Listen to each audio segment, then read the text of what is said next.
like we're just fucked. I've just been super alarmed at like we've been gaslighted so thoroughly that like when truth's told we can't understand it anymore, and so like I don't know what to do. We just like such a good start. These lies, like people. Well, and this is why Bitcoin's so important, is that like in a world where everything's fucking lying to you, the fact that like I can have the confidence in the next block and the supply like that, that's super meaningful, because like the thing that scares me the most is that like all of my writing and stuff, it deals with the intersection of what's called biopolitics, which is about like essentially the state wants to control your physical body. And it just so happens that this pandemic lined up with it perfectly.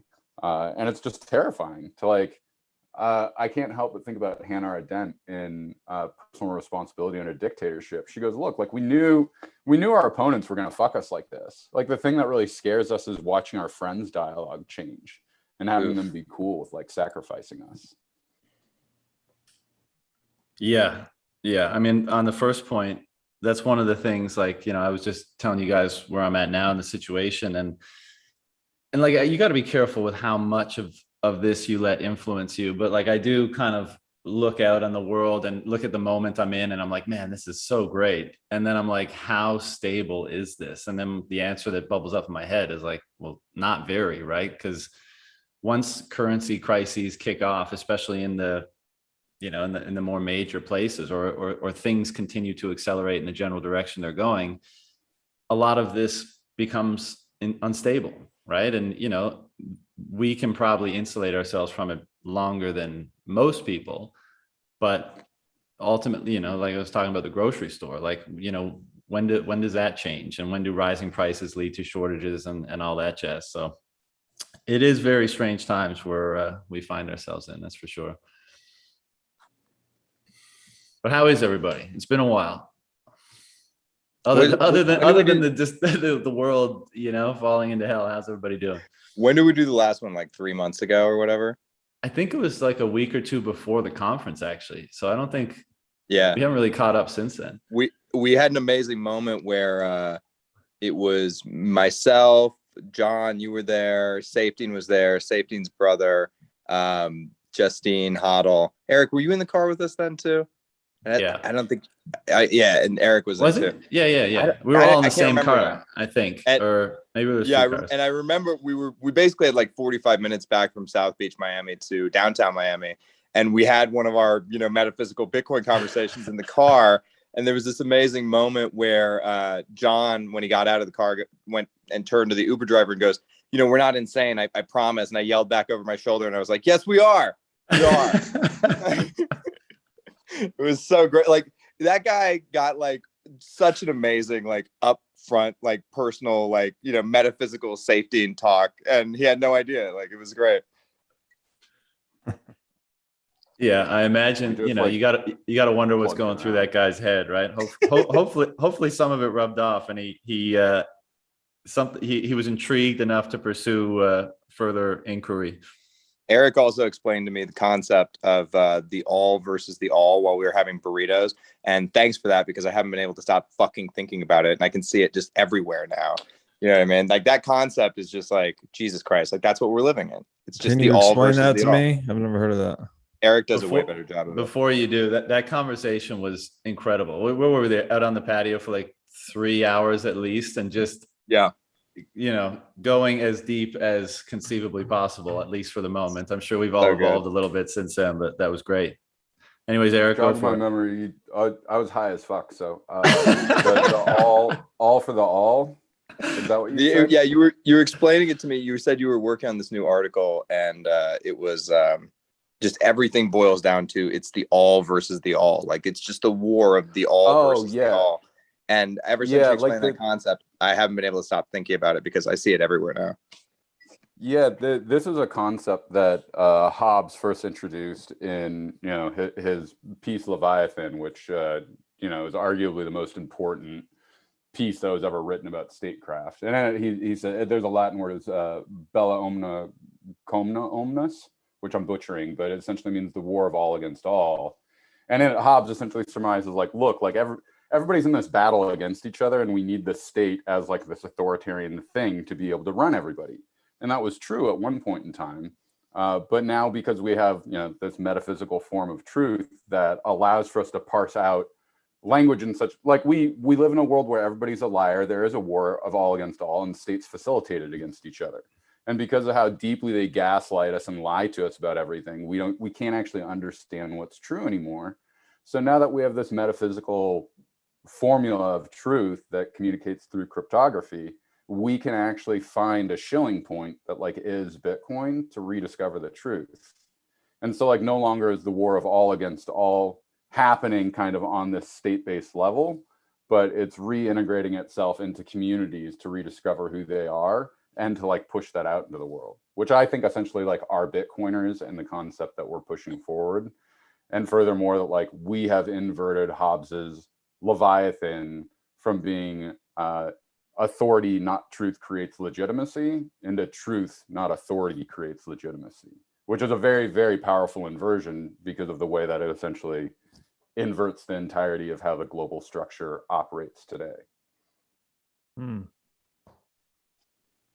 Yeah, it's really crazy when you like begin to, just internalize that everything is just, the all against the all at all times, right? And that's like the swirling storm of chaos that you live in, right? And then like Eric was saying, like we have, now the state has become, so pathological. I mean, it probably was always pathological, but like we didn't have another way to make sense of things. And now that we do, you can see beyond the curtain, right? And so, you have this, essentially this state that gaslights you into thinking if you don't wear 9 masks, you're going to kill grandmothers and shit. And the lies just keep getting more and more absurd in some sort of like weird compliance test where, if you're one of the people who swallows these lies, that you can be counted on to be like a good denizen of the state. But if you're not, then we might have to do something about you. You know what I mean? And that's like what we're living through at the moment. Yeah, Eric, it's sorry, Rob, go ahead. No, I was just gonna say that that idea of all against all, it just seems like kind of the natural biological state. It's a game theory all the way down, so to speak. But Absolutely. When governments threw off the yoke of gold, which kind of was that, I've been thinking about this term Archimedean points recently, where it's kind of like to be able to move anything, what Archimedes said, give me a lever long enough and a fulcrum Move the world to move it around, I can move the world, right? So this idea of immovable Archimedean points is necessary to move anything. I think that's kind of like what zero is to math, what gold was to government. But once government threw off the yoke of their own Archimedean point, we shifted into this fucking fiat philosophy, postmodernism, soft money, soft mind, as you wrote about Hodl. And so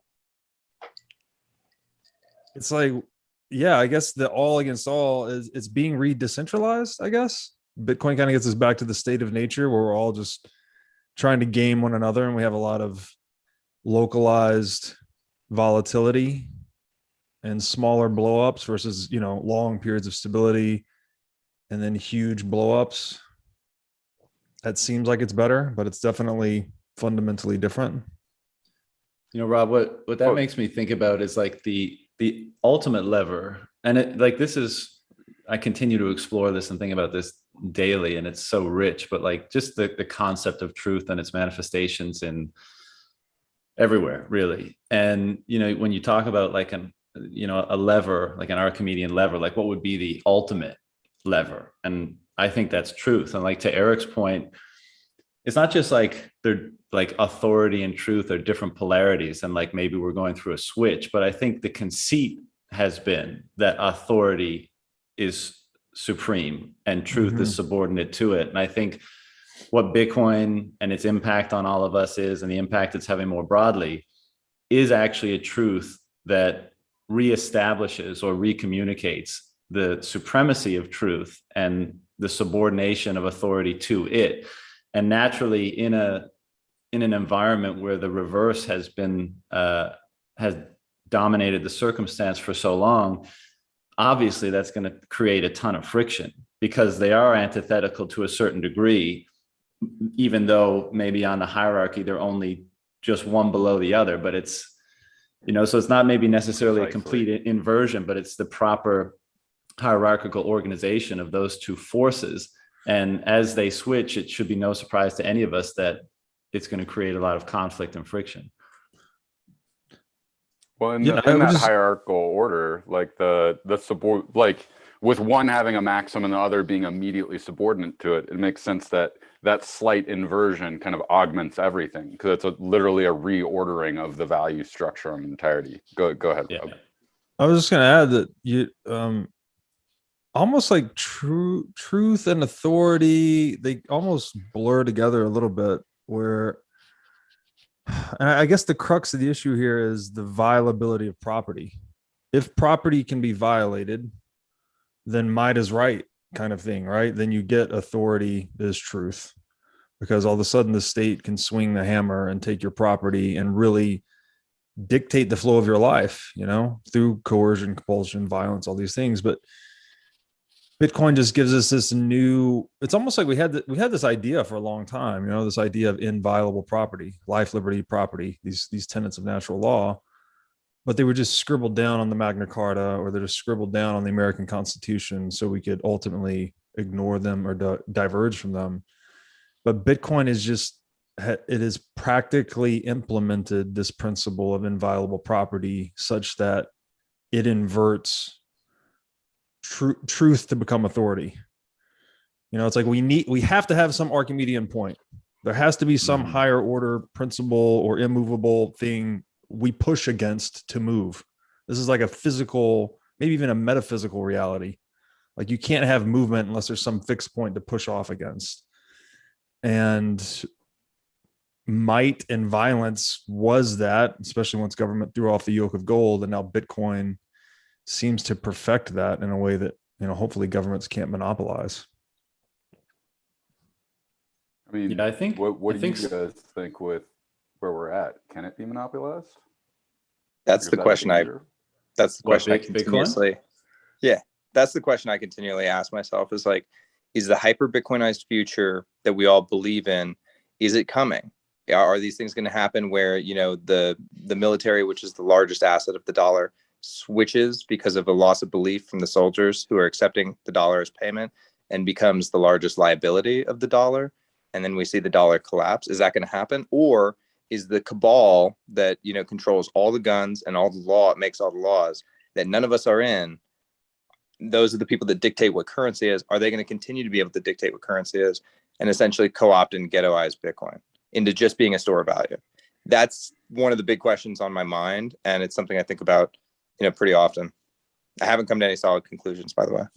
Well, this is what gives this whole thing like a character of, biblical proportions, because it kind of comes down to like, are the incentives to coalesce and use truth as the primary ordering mechanism greater than the incentives to use force as the primary ordering mechanism?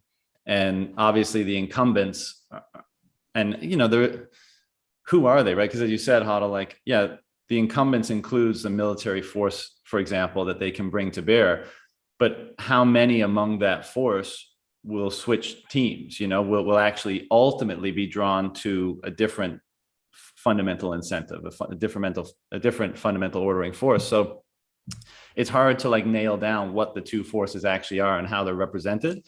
But I think it ultimately comes down to that. It's like we will be kind of confronted with a situation where all of humanity, through the individual decisions of every single person, is going to be confronted with the decision: are you incentivized by truth and fairness and cooperation, let's say, among other things, or are the incentives and the people that are playing to them around using force to order things greater?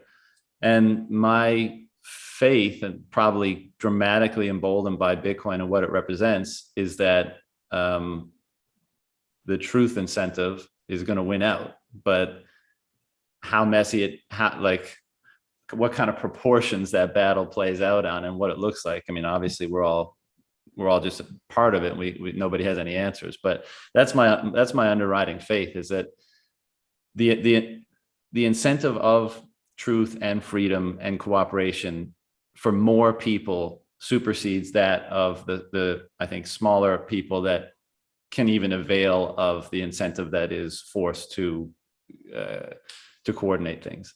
Does that make sense? No, I agree with you entirely, and I do lean on rational optimism myself, and I believe that people doing what's in their best interest will create this emergent, bottom-up, super robust system, this foundation on which we can build a better life for not just us as Americans, but the global order.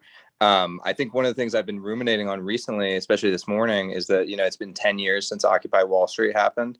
10 years this month, right? It was September 2011 when it went down. And the energy that metastasized out of Occupy Wall Street went into Bitcoin. It half went into Bitcoin. And, people who coalesced around the Bitcoin project tended to be of the Ron Paul libertarian camp. And they found something that they thought that they could build stable bedrock foundation on. And I think that correctly, the Bitcoiners found the 2mm exhaust port at the heart of the Death Star, which is the creation of monetary policy.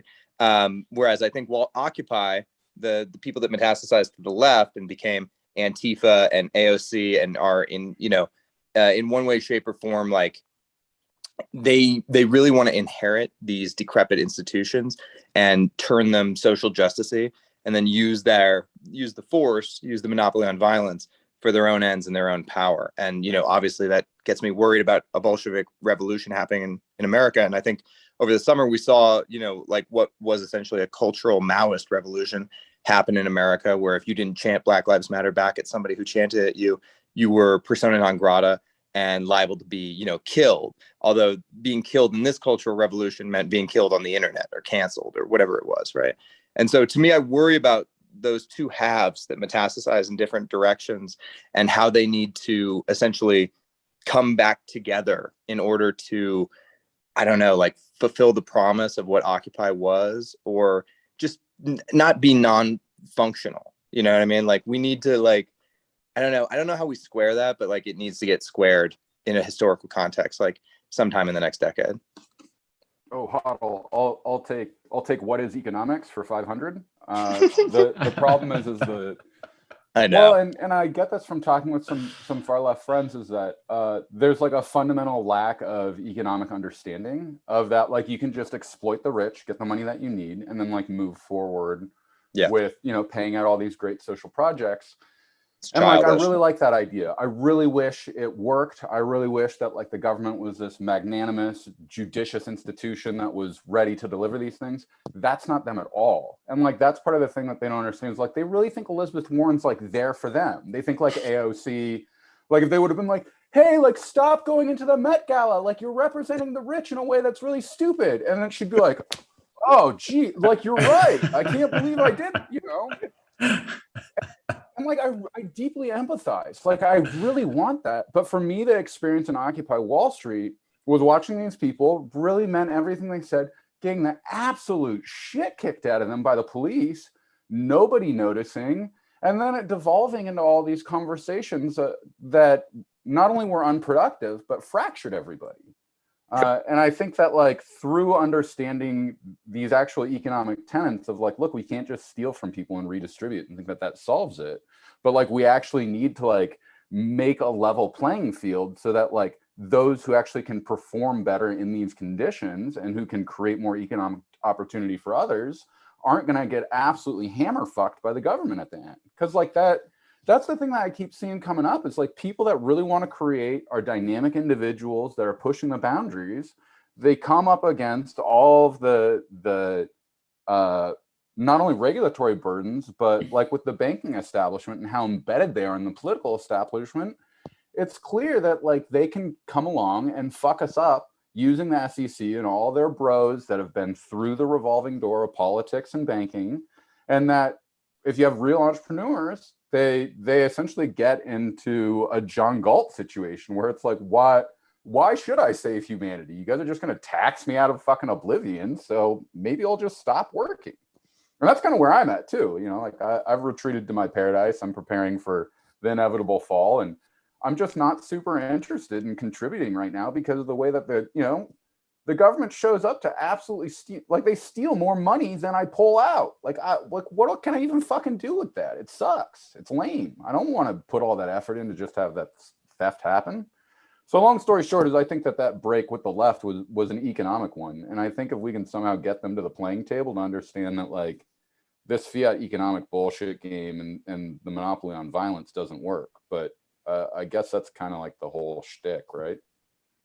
But yeah, they've been playing this game of victimization where they're racing to occupy the victim position, which is a fundamental race to the bottom. Whereas we've been playing this game of self-responsibility, which is the opposite. It's a race to the top. And so I think that's also part of the schism. Yeah, I think it's far more than an economic break or misunderstanding. I think that's downstream of something way deeper, and this won't come out properly. I've been trying to put some of these thoughts down in writing lately, but I think it is something broadly speaking to do with like, the death of God, to borrow Nietzsche's phrase, but not necessarily just a particularly defined God by any particular monopolistic religion, for example. But it's like, let's just say that people on the left are generally of that ilk, right? Like religion is stupid and silly, and how could you possibly be wrapped up in something so obviously juvenile, for example. And I think one of the things that happens when you decide that is that it's almost like you become the paramount God, right? And there's nothing left to humble you, and your ego just becomes far more unrestrained. And I think, largely speaking, whether that's represented in like the fear and the anger and the anxiety, or the outright egotistical arrogance and hubris that we see in these people that then permeates their ideas of economics and social justice and politics and whatever, is the death of God. And like, again, Nietzsche pretty much called this spot on, that what would happen when that sort of tether to something greater was broken, and we were, and a certain portion of people, I guess, adopted the primacy of the rational mind as final arbiter, what would happen. And I think he was kind of right in saying that like, you'll get tied up, you'll tie yourself in your own knots, and you'll have no, true authority by which to order your value hierarchies, perhaps. And again, this goes back to the conversation about Bitcoin, because I think Bitcoin, in that it transmits truth, is a tool for the proper ordering of value hierarchies. And when you do that, when you order value hierarchies properly, well, the question becomes like, what is that stairway leading to? Sure, you've got all the pristine and proper information to say this is better than that, and this is more valuable that, and that. Well, where does it go? Well, it goes to something higher. It goes to the highest ordering power, and is that you specifically as a meat space human being with your rational mind, or does that knock on the door of something that is far grander, that you are an expression of, and that expresses itself through you, but is higher than you, for lack of a better term? Do you know what I'm trying to say? Yeah, I think the Nietzsche foresight is really powerful. And I think too that I think it was in Paradise Lost where he describes Satan as the intellect, actually. Peterson talks about this a lot, the tendency of the intellect to fall in love with its own creations. Right. So we start to believe, it's like we have our mind, we have the logos, this rationalism that helps us deal with space and time. But there's something beyond all of that, beyond space, time, beyond symbols, beyond language, beyond logic. That is the domain of the divine, like that it's inaccessible by the intellect. But somehow we think like the totalitarian mindset is, no, that doesn't exist. Whatever I have concocted in my own ego and my own intellect, that's what I need to impose on reality. So that seems to me to be like kind of the microcosm of this struggle between mind and spirit, is also expressed in the macro of kind of the state and the market in a way, right? The market is almost like the cellular intelligence you have in your body, where your entire body is so much more intelligent than just your mind. It's running all these functions in parallel, but the mind is kind of the overriding mechanism. And it seems like maybe we've just become so, we're all children of Descartes. I think, therefore I am, right? So we're overly identified with the mind individually. And I think that overemphasis on individual mind identification is expressed in totalitarian states. Frankly, we keep trying to override reality. And I think, the state is kind of, it seems like, to speak to that schism that Hodl brought up, it's like the state preys on whichever direction the market's moving. Like this movement to the left, they're sort of preying on the compassion of people, where people think like, oh yeah, Wall Street is bad. It is robbing from everyone. So what do we need to do? We need to put in some AOCs or whatever politician that's going to tax the rich. But that's what lets the state stay disguised all the time. It's always hiding behind kind of this pendulum swing in opinion. And I think that the schism, or let's say from the energy from Occupy Wall Street, went partially into Bitcoin, which I would argue is the right move. That's the people that understand economics is upstream from politics. And then the other piece of the other part of this energy goes into the left, AOC, Black Lives Matter, whatever. That's the cohort that mistakes politics as being upstream from economics. This is kind of the illusion we're all operating under. Again, it's this mental illusion that somehow my fucking opinion or willpower will change the market. And it's quite the opposite, right? It's whatever the market is doing ultimately shapes politics.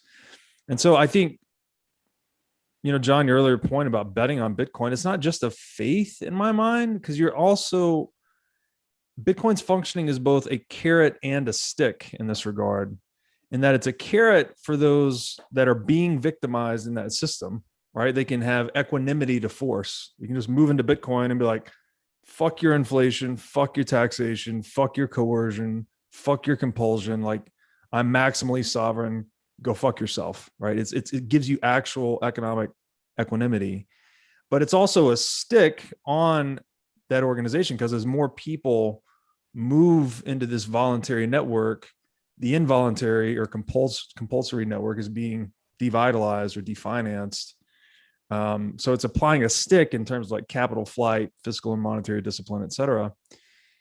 And I think that's just how Bitcoin ultimately wins. It's more empowering to individual self-ownership, which is the fucking truth.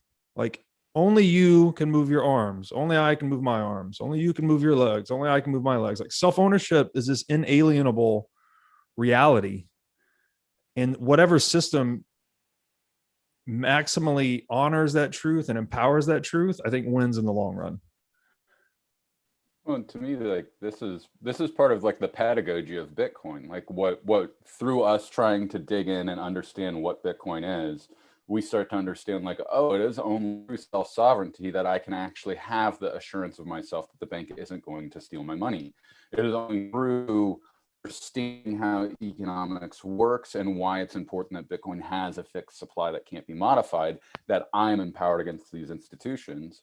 And I think that carrot stick thing, it's like a sliding scale based upon market cap, that like, if you got in 2010 and saw this for what it was and knew how to hold, like you got the biggest stick that you could ever got, just like Satoshi.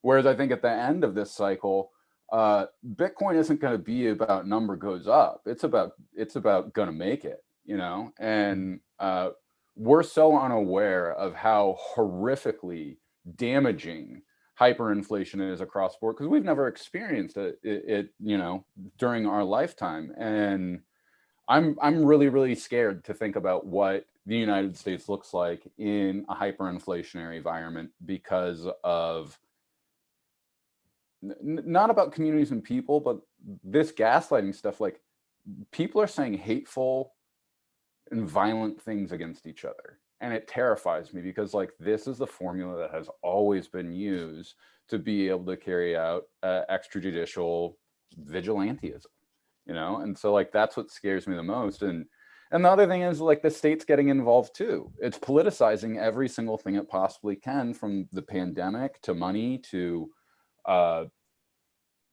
like you name it, they've politicized it. And it's really scary, because we used to have this shilling point of values that I'd say, look, as much as I disagree with you and your politics, like you're an American, and that's a meaningful thing that we share the values of our constitutionality. Well, now I'm finding most people are like, state of emergency, you know, comply or go into the prison camp, your quarantine quarters, you know. Yeah, and that's why I'm at the place now that when people, because I found more people are asking me about Bitcoin a lot more too. And I'm just straight up, you know, like, look, like money creation is totally undemocratic. They're clearly using it to enrich themselves. I don't know if you guys saw yesterday, but it was that the Fed, they're like, essentially they're doing something much worse than insider trading. They're front running, you know, what the Fed was buying. You know, Yeah. I'm like and like this is just so absurdly criminal. Like and this is the stuff that has me fantasize about some sort of fascist dictatorship where the dude's just like, we're gonna kill these people that have committed treason, and like that's all it is. And it's terrifying because like, Well, I want a solution that's legitimately democratic or anarchic, and I'm finding that I want a strong man to come in and resolve this, which obviously is going to blow up in our face. So that I don't know thought, what to do. Eric, It's scary. that thought that you're having is festering on the right in a big fucking way. And everybody I talk to who's, you know, very conservative, they want regime change. They want a Julius Caesar to come to America. That's what they want. And like Trump was not that, but that is what people are looking for, just like you just described. It's like, you know, it's this feeling when the chaos is so disordered that you just go, God damn it, anybody come in and fucking fix this shit. You know, I don't care. I'll sacrifice freedoms, fix it. Right. And it's like, that thought is dangerous as fuck. That's just as dangerous as anything that's festering on the left at this moment in time. And I can feel it in myself too. I can feel that thought, but I actively fight against it. You know? Yeah, I think we all feel it. Like you said, it's bubbling up everywhere, Hodl. And like, that is why on the back end of all this, we are different people, right? Because look, we were those kind of like undifferentiated minds that were at least able to poke our heads just up out of the pulpit or just crack the surface of the water and be like, oh shit, like things aren't as they seem. But we were still conditioned and developed and brought up in, for lack of a better term, the soft system, the system that didn't require that degree of control over emotional regulation and principled behavior and all that kind of stuff. So like, that's why what's happening here, maybe more than anything, is our own transformation. And as a result of each of our own transformations, the world that we often talk about, the Renaissance, the Bitcoin Renaissance world, the thing that we always dream about, the citadels, that comes into being through that transformation. But it's not like we're just going to sit around here and number go up and then we're all going to have it. We're not going to be any different. The world is going to force us to refine ourselves to be the people that are capable of bringing that about. And that's the thing that's like uncomfortable, right? Because of course, all we wanted to do is stack some sats, sit back and wait for the good times to roll, right? But it ain't going to happen. Like we have to turn into those strong men that build the good times. And we're not that right now. We grew up in the soft culture. We're the generation that gets forged into what is required to build that stuff. And like, you know, I lament that to a certain degree, because of course we all want soft, cushy lives, of course. But the other element of me is like, every time I confront that frustration and that emotional turmoil about whatever is going on, someone getting up in my grill about a mask or doom scrolling on Twitter or whatever, like I realize that this is my task. Like my task is to confront this the proper way and for me to change so that I can confront it the proper way. Because the other thing is like the ends are seated in the beginnings of everything, you know? So if we don't imbue this phenomenon properly with the proper principles and values and behaviors and ideals, then we corrupt it from the very beginning, and we'll put all that effort in just to see that it's unwound easily when it reaches some stage that we were striving for.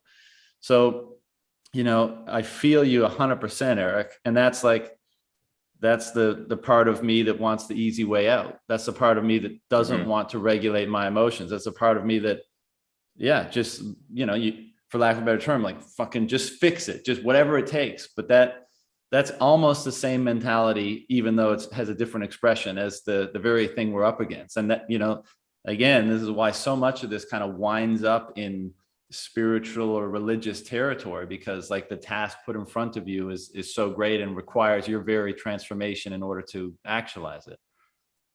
Well, and for me, when I had my transcendental experience with Bitcoin and realizing what it was, I was really fucking angry. Like I was absolutely livid. I was like, I don't fucking want this. I like, look, I just wanted to be rich and have my own private little life. Like, I don't want to try to go make some revolution to change, like, that I'm going to be ate by this whole thing. Like, they're going to attack me personally. They're going to destroy my life, all of this. And like, I just felt this incredible rage towards, my fathers and my relatives, my ancestors, that like, you gave me this world. And now you gaslight me with this pandemic and this shit, and you sacrifice my children so you can have an extra couple years in a geriatric facility? Like, how fucking dare you guys? How dare you do all of this to us? And now I have this thing, I can actually resist you, and I can actually talk back without being terrified that you guys will just stomp me out of existence. Because maybe you will. Maybe I'll be in a gulag. But you don't get my fucking wealth. You'll never get my fucking wealth. And for that, I'm going to use it, and I'm going to fight you, and I'm going to fuck you back as hard as I can. Because you were never allowed to take my rights, you were never allowed to take my freedoms, and you were never allowed to appropriate my money for your fucking bombs that you used to kill brown people abroad. So eat shit, motherfuckers. We're coming back. We're going to fight you, and we're going to win. But this is the point, Eric. This is the point. What does fucking you back mean? Because look, obviously I share all those sentiments. But to the point I just made, what does justice look like? Because I know it has to be better than our previous definitions and applications. This is biblical, by the way. This is the blood vengeance, right? You killed someone in my family, so I killed someone in your family, then you kill someone in my family, and it goes on for generations. Mm-hmm. And it's the oscillation of the key. I mean, the thing in my mind here is that biological desire for the strongman response. I mean, again, we're speaking to this reality where authority can actually be truth in a way that, like, might is right sort of principle when property is violable, right? That's the whole key premise here. So just as like a thought experiment, and I think maybe the illusion here is that people tend to think that we are how we are, and then we're sort of influencing the world. But I actually think it's the incentives are the first order thing. Like, incentives are the soil from which our action springs. So we've always had this incentive to go and be violent towards one another because there's a carrot at the end of that stick. We can take your property. I can take your stuff, right? There's an economic incentive for me to do that.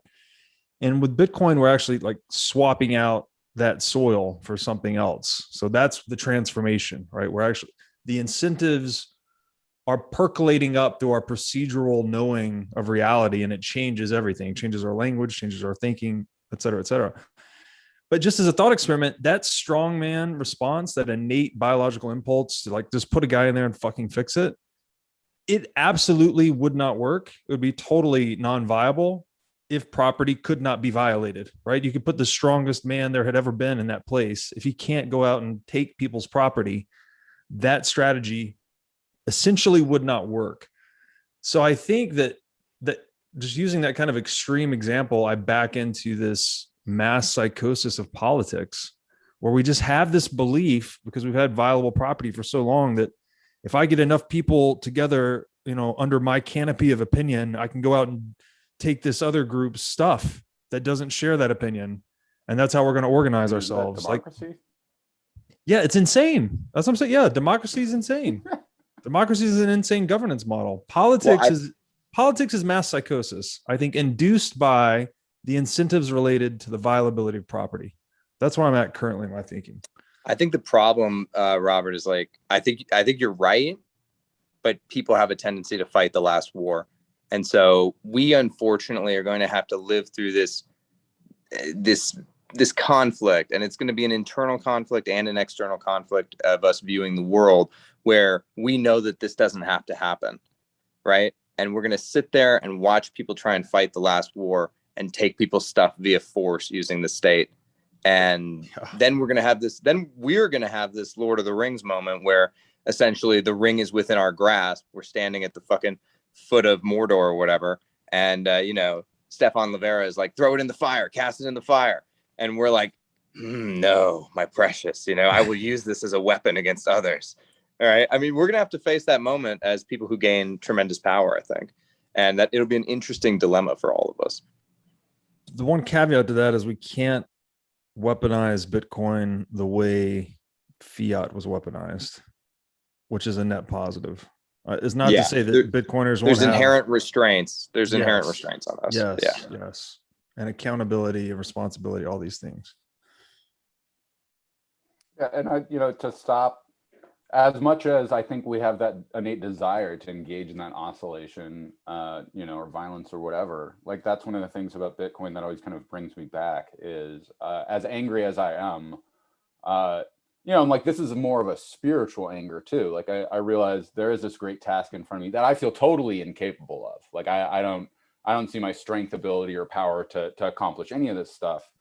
And truth be told, going to Miami and meeting several of you in person and having the experience of satsang, if you will, to like be with your community of brothers and sisters spiritually, was so good. I don't want to say it's possible, but like this reflection that, because like I see that in you guys, and so I think this mutual reflecting back and forth to each other of what we can accomplish using this medium is the greatest thing, because at the end of the day, I want everyone to have self-sovereign wealth.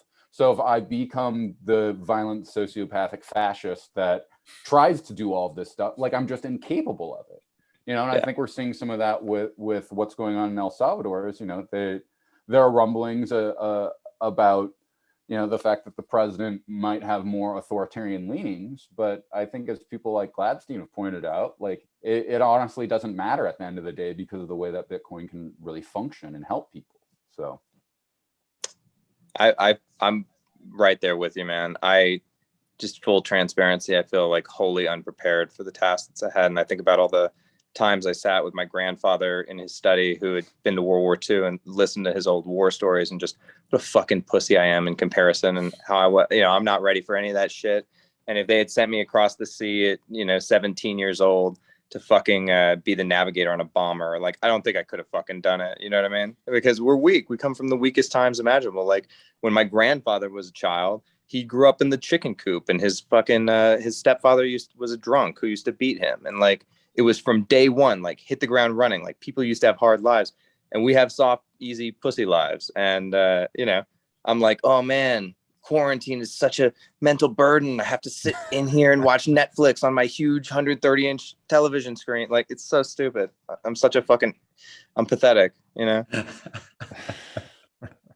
I feel likewise. And like that's part of the beauty here. And like to me, this is all the metaphysical stuff that's going on, is that like, I know all of my shortcomings and all of yours, but like out on the internet, people are like, hey, like, yay, like Eric like wrote this thing about Bitcoin and it's great, and like Hodl gave this amazing speech at BBB that people loved and got a standing ovation, and meanwhile we turn back on ourselves and like, oh, can I actually do any of this? Can I contribute in any way? And the truth is absolutely, like we just in the same way that fiat world is able to like absolutely become a mind virus and like dig into us, Bitcoin kind of does the same thing opposite, in that like it digs into you of that like as intimidated by the task is like I still feel inspired to publish my things and to speak my truth and to you feel my compelled best to participate.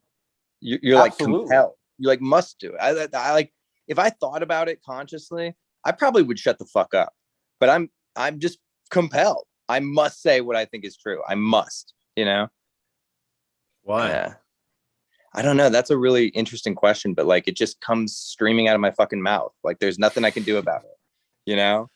That's why we love you, man. And I think that we all aspire to that to a large degree, especially the four of us, but certainly Bitcoiners in general. Like, and we're not all perfect at it, right? Because it's a hell of a thing to make sure the things that come streaming out of you actually pass through the truth filter and are truthful, right? And some things maybe don't speak to like an ultimate or deep truth, but like I totally agree. Like all my own engagement with reality these days, if I can manage to like cajole the bitch inside me and really get it under my control is to see with the greatest clarity I can and express the greatest articulation of that clarity as I can.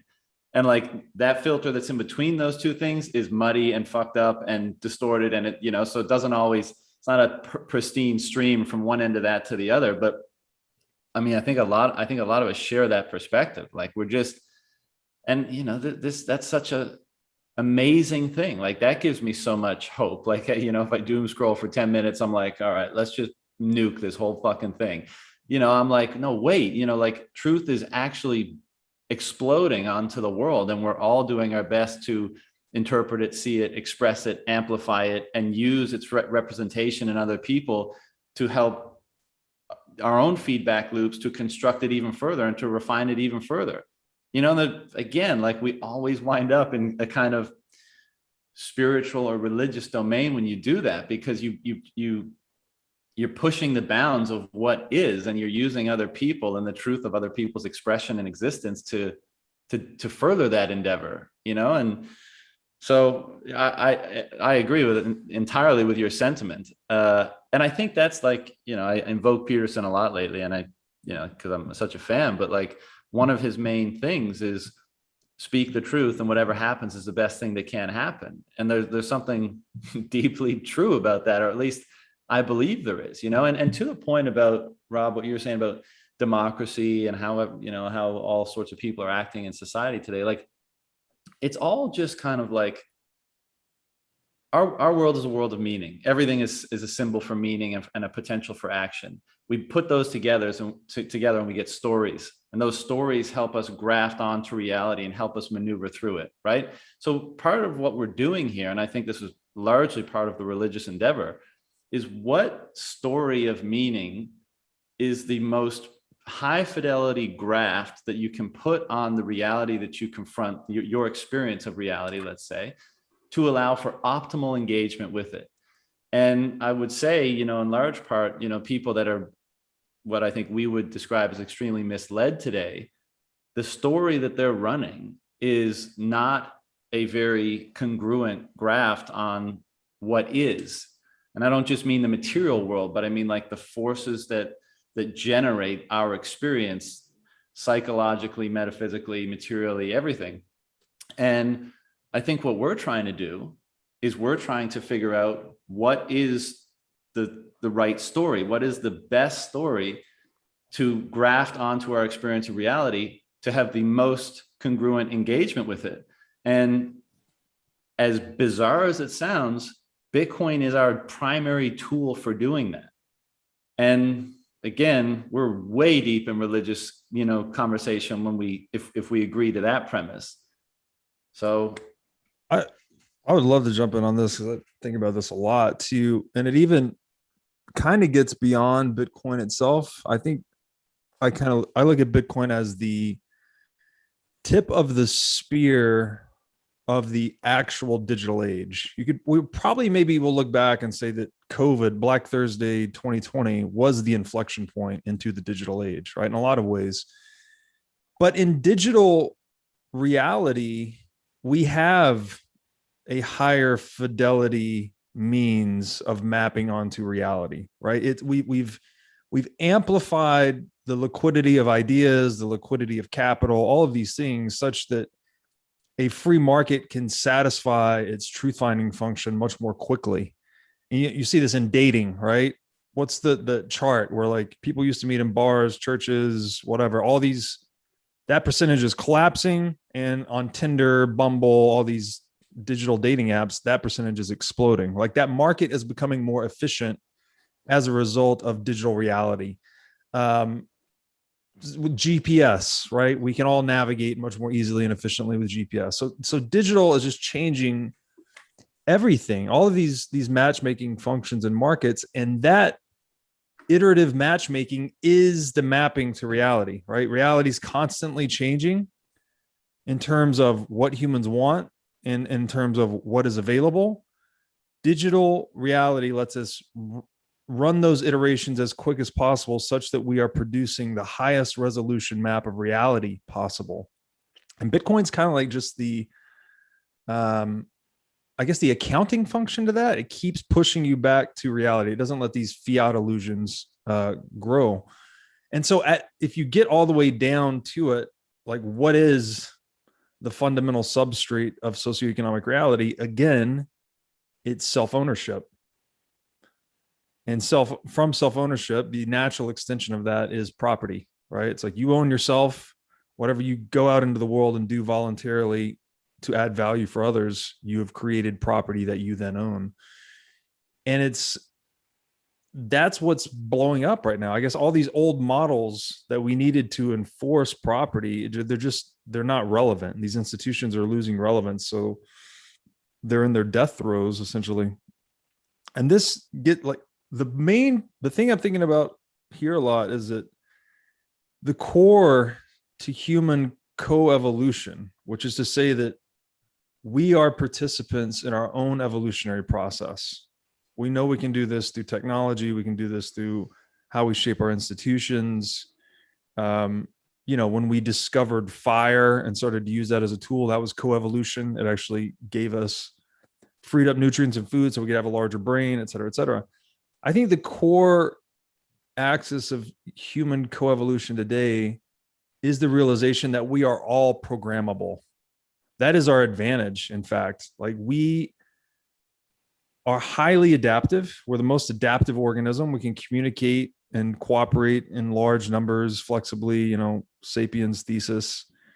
But that programmability can be our greatest strength or our greatest weakness, depending on how we look at it. It's like if you understand that you're programmable and you decide to program yourself, critical thinking, being an autodidact, all these things, you then become an auto-poetic process that really you become your highest self.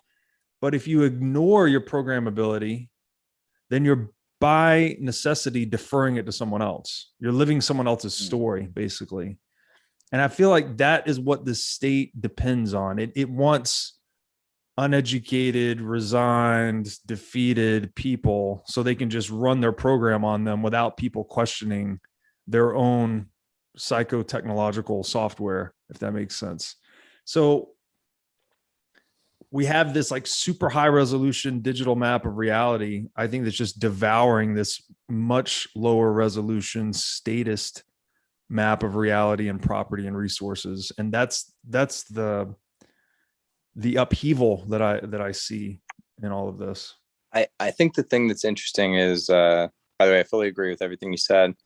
One of the problems, though, is that at the same time that the world was gifted this technology for self-ownership and self-improvement, self-reliance, we also are getting tools like AI that are fundamentally, top-down, centralized, overt control. And many people, I think we've seen, like, especially during this pandemic, et cetera, people want to be programmed, and they want to believe that the programmer is some benevolent actor that they can trust. Yeah. They want the state to be their father, essentially. Yeah. And it's like that. I forget who it is. Maybe it's, I can't remember. Maybe anyway, essentially, like, it's like you don't become a man until your own father has died, right? Or until you've killed your own father in your mind. And I think a lot of people, because, there's always, your father is always between you and the unknown, between you and the void, right? And so, like, I've gone through this in my own personal life. When my father died, I realized, like, this is me now against the void. There's no chess piece in the middle between us, right? And, like, no matter how I felt about my father, he was there. He was in between me and the unknown. And when he died, it was just me versus the unknown. And suddenly I looked behind me and I had my wife and my daughters, and I was the thing that was between them and the unknown. Mm-hmm. And that causes an existential crisis in your life when you realize that.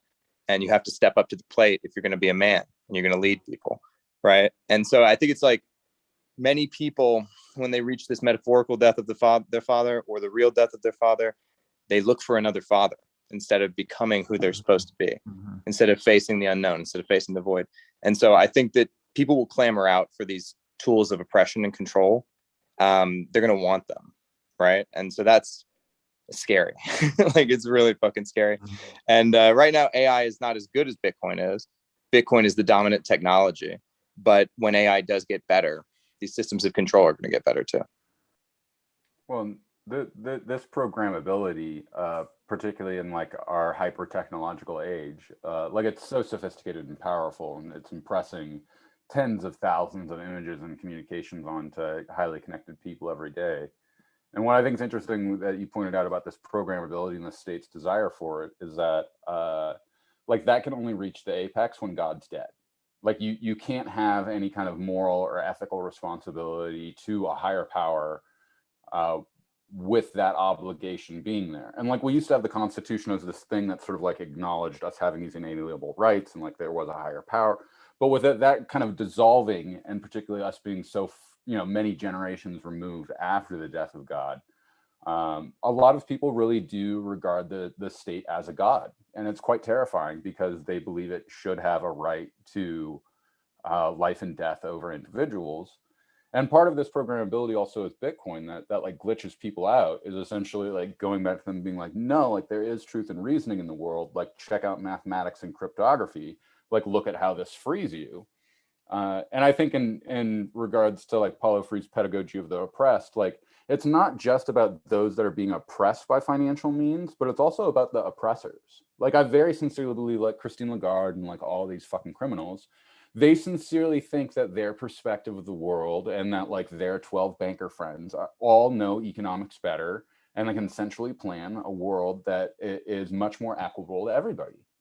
And like they believe that sincerely is part of their agenda, and part of that is a production of thinking the state's the most supreme thing, thinking that they're that smart, and also the incapacity for them to stop and actually go, is what I'm doing okay? Like should I be running the European Central Bank when I've been convicted of financial crimes? Like is that They have like no there's never a Archimedean point where like point. she stops and does that. What was that? They have no nothing to Archimedean humble them. point to push against.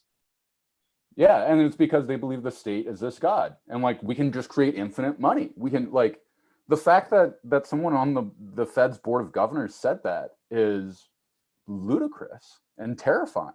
Because they're essentially saying, look, if you got $100,000 saved at the bank, we can make that worth nothing. And it's scary. I'm like this has been the dialogue point I take with people now is go like these people want to destroy your wealth. Like they have absolutely no care about what desires you have, and it's about what they want to force onto you. And the question is are you going to wait for that to happen, or are you going to get on the lifeboat? Yeah, I totally agree. And I think part of that is that kind of ego, the hubris and arrogance that results when there's nothing really to humble you, right? And so you're left to your own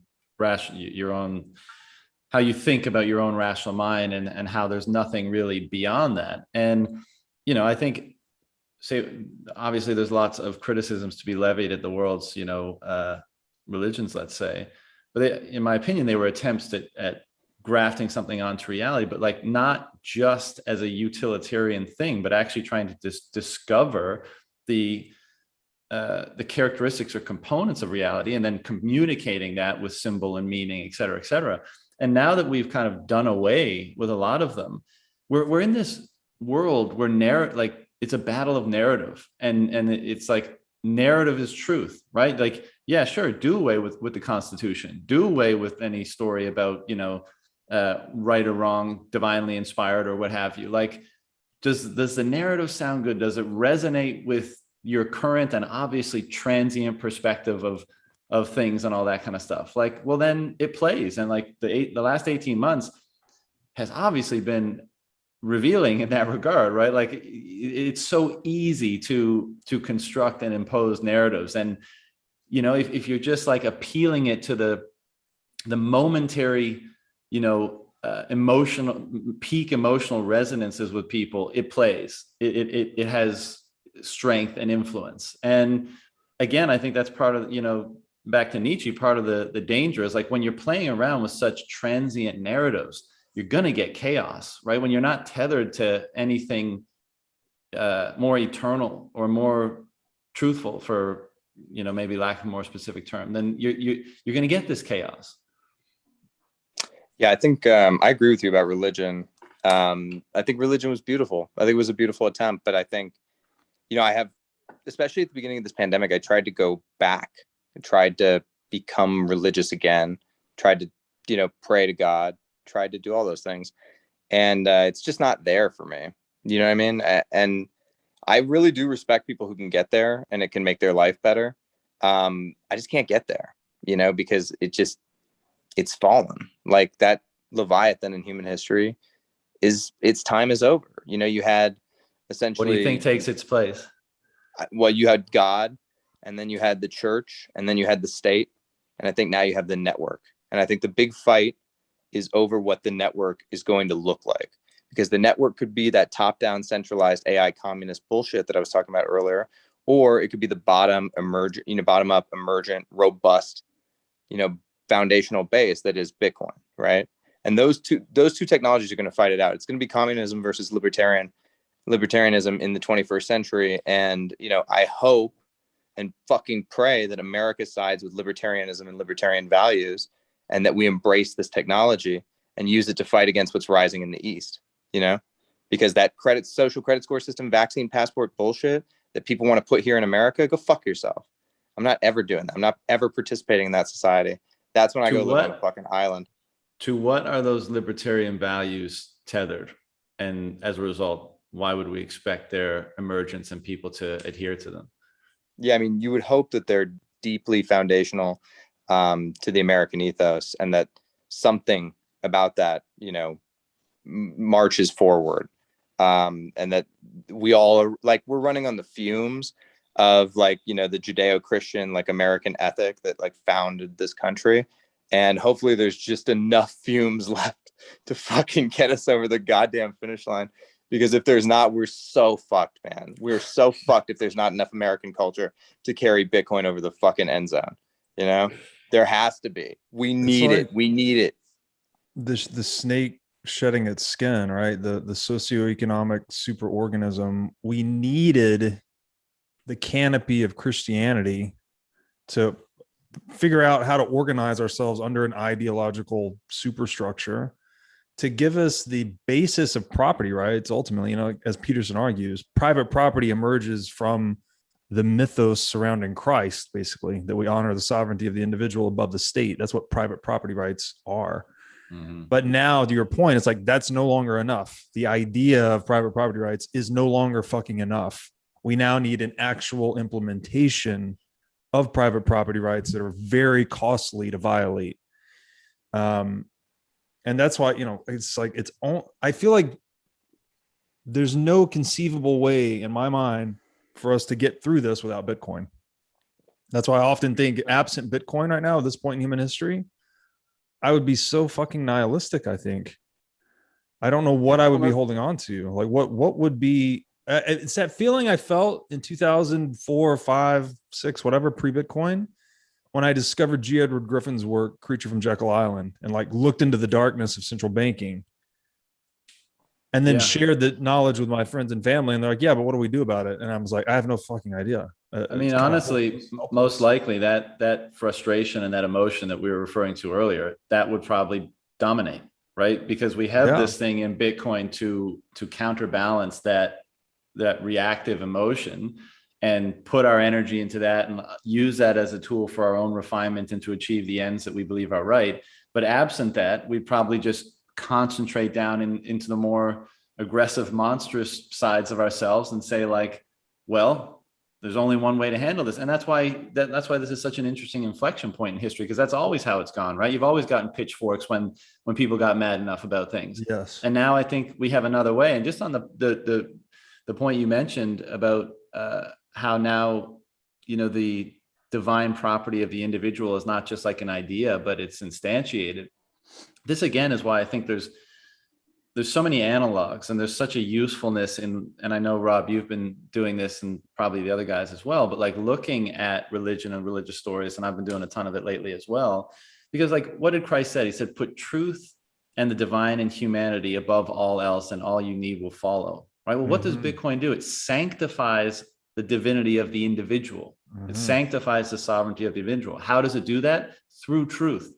Yeah. Right. So through language, there's a lot of wisdom in the corpus of those stories that I think is going to reemerge and become applicable again within Bitcoin, just in a form that caters more to the symbolism and meaning of a modern world versus an archaic world. And so this is why I think we're not done with religion, but we are going to redefine it and create new stories, as it were.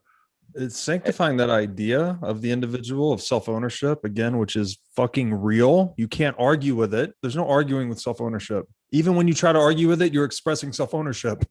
You're saying, I don't believe in self-ownership. You know, it's a priori, something you can't fucking get rid of. And then Bitcoin has anchored that or combined that with this thermodynamic truth, right?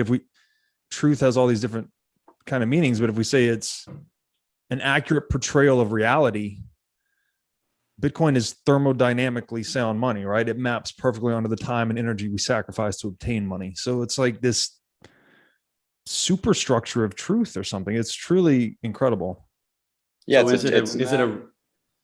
it's a truth machine. You know, it's a machine, and all that machine does is produce truth. And like I've said it before, but like I can't find anything better to do with my fucking life than protect the machine that produces truth. Can you? Especially in the world full of fucking lies. No. Can't do it. You know what I mean? Like I think all of our, I was thinking about this before I gave my talk at BitBlock Boom, and I think one of the reasons we come together is over our like shared trauma bonds from institutional betrayal, because all of us have swallowed the lie that an institution told us, and then it made our life meaningfully worse. And then we realized, right? And then you kept having that experience with different institutions. And so if there's a machine that fucking produces truth against the institutions that have become pathological and they lie and they hurt me and the people I know, yeah, I want to protect the fucking truth machine. That's what I want to do. This gets back to, we mentioned earlier that none of us feel ready for this. We all feel a bit overwhelmed with the transition we're walking into, eyes wide open. That bit of humility, that's something that Bitcoin, I think, also gives us, is that we're adversarial thinking, not only about others, but about ourselves. Are we deceiving ourselves? Are we deluded? Is our self-doubt justified? And that the absence of that at the World Economic Forum level is the fucking problem, right? They don't have any self-doubt or humility. They're just completely embroiled in their own arrogance. That they can just impose this belief structure onto reality, and that people are just chattel, right? Just pieces to be moved around on the game board. And this is, I've been talking to John Vervaeke recently, and he makes this amazing point. He's a cognitive scientist. He says the same psychophysiological machinery that allows us to be adaptive, which again is the thing that enables humans to run the fucking show on Earth, also opens us up to self-deception. The same fucking machinery. So the thing that gives us our greatest strength is also our greatest weakness. And I think that is the reason we need some Archimedes, I keep saying Archimedean point, but some fixed, immovable thing to push against that holds us accountable. And that's just been thrown off at the World Economic Forum level. And that's the problem. That's why they're poisoned, right? They're so self-deceiving. We could say that fiat currency is energizing self-deception at scale, right? All this capital misallocation, all these fucking illusions, politics, is all bullshit. It's all bullshit because there's no truth to push against. I was talking about this earlier. I read Edward Bernays' book Propaganda when I was like 19 or something, and then I began to use the tactics that are in that book in order to, push propaganda on people. And I was extremely effective at it. Like when I was doing marketing, I was extremely effective as a marketer. I was extremely effective at broadcasting lies at scale and, creating these lies in a way that were extremely palatable. And I look back on how little qualms I had about doing that. Like, for instance, one of the things I pushed was I used to push pro-vaccine propaganda. I mean, hardcore pro-vaccine propaganda. And now I look at what they're pushing with the pro-vaccine propaganda for things that these aren't even vaccines. You know what I mean? Mm-hmm. And I can't abide like the small piece that I helped build of that machine. I look back and I'm like disgusted by it. And I never even fucking questioned it. I didn't give a shit. It was not to be, it was like, is there money on the other end of this machine? Then yeah, I will fucking continue to press the button as money comes out. I was a piece of shit. I don't know, like we're all guilty in our own ways, and like that's part of the reason. Like I feel like Bitcoin allows for us to like be forgiven and reborn. Like I'm a Bitcoiner now. I understand like that there are these values we can have that can be shared. And I mean, to go back to the point earlier about kind of this authoritarian model, like I also think that like I think Bitcoin, unlike a constituent kind of power where we're all like, yeah, let's make a political party and beat the shit out of the other guys, like it's a destituent power. Like it just works by saying no, like I'm not gonna fucking participate. And like that's this critical mass that we're building towards, is that there will be one day where enough people are like, no, like I'm going to use this other system that clearly isn't going to fuck me. And to me, like that, like this is a totally new political ideal that like we haven't seen manifest in the world today yet, and it's only possible through the internet. And like the internet, like everything built up through the 20th century is now this artifact that could have never known or understood a world with the internet, and I think that we really don't have an appreciation for how radically powerful and different this piece of technology is from anything that's ever existed before. And so it's allowing for essentially the politics of the future to start present themselves, which, as you said, Hodl, like it is the network. And it's about the affinity you have in the network, the reach you have in that network, and frankly, the tokens that you have in that network, i.e. Bitcoin.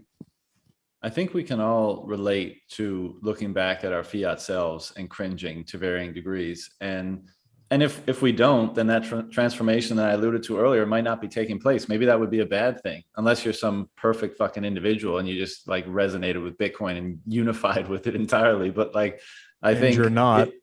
Yeah.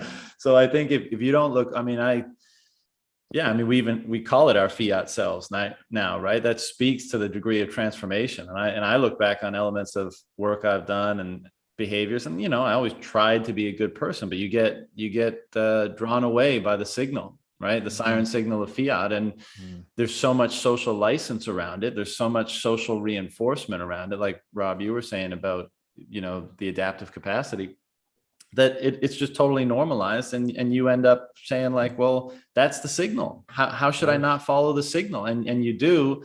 And looking back on it now that you're oriented by another signal, and Rob, we kind of touched on this with Peterson about how Bitcoin gives you a greater degree of confidence that you can follow the social economic signal that you're being confronted with, right? It may not be always an unerring signal of good, but if it is predicated on a pristine communication of the truth of the preferences of everyone who's contributing to that market and all the signals within it, then you get a much greater likelihood that the signal you follow will be truthful and will be oriented properly toward a greater good than that completely false signal that the fiat is spewing out. So we were all productions of totally false signals. I mean, it's a wonder we got out of there at all. And many haven't, right? That's why we're kind of here. We were the somewhat differentiated minds that even peeked a little bit behind the veil of that just to see it and start clawing our way out. But we're still fucking clawing, right? Like this is the point earlier, like we are those weak fiat conditioned selves. And we're only now being like, oh, fuck, there's so much work ahead of me to not be that and to be, the one who's aligned with the more truthful signals. And we're still in it, like it's still touched by evil or corruption. And you still like, I still have a fucking bank account with dollars in it. And, we can't fully exile ourselves from the system, at least not yet. And I think there's another deeper thing here. It's maybe that our understanding of economics in 2021 is like it's equivalent to our understanding of biology in like the late 1700s, where Washington was sick, fucking bleed him. The economy is sick, fucking bleed the money, type of thing. We're just in 200 years we'll look back and be like, oh, those cave people knew nothing about economics essentially, and Bitcoin was their awakening. And I think this whole possession with relativism and every narrative works, or every even when we say speak your own truth, that's kind of a dangerous term to me, because a lot of people say speak your own truth and they just use it to justify whatever fucking narrative they want to put on themselves. But it's it's this disregard or disrespect or irreverence for rationalism, right? Of a priori knowledge. No thing can be in two places at once. Production must precede consumption. These things that are not empirically true, they're rationalistically true. And we just don't have that. We don't have that foundation in our epistemic system today, where like rationalism overrides and corrects empiricism, not the reverse. We think you could go out and somehow run an experiment on all the parallel lines in the universe and prove, if Euclidean geometry is true or false. But we have to have these inviolable axioms on which we orient ourselves. And, in the socioeconomic space, that's property, right? It's just fucking property. It's just self-ownership. If we just honor the concept of self-ownership and all of its extensions, then that's fix the money, fix the world, basically. Can I say, by the way, when we were talking about Peterson just a little bit ago, that you boys did a fucking phenomenal job. That was one of the most masterful orange pilling sessions I've ever seen in my fucking life. You guys and Richard and Gigi fucking smashed out of the park. I read through every comment on Peterson's YouTube. The entire audience had been orange pilled because you came in and you spoke their language and they were like, oh, wait, this is the thing that we've been looking for as a fucking tribe. And you guys were like, yep. And they were like, oh shit, this changes everything. That was like every comment, dude. I mean, it was just mwah, chef's kiss. It was so good. It was so good. Thank you. That was our game plan.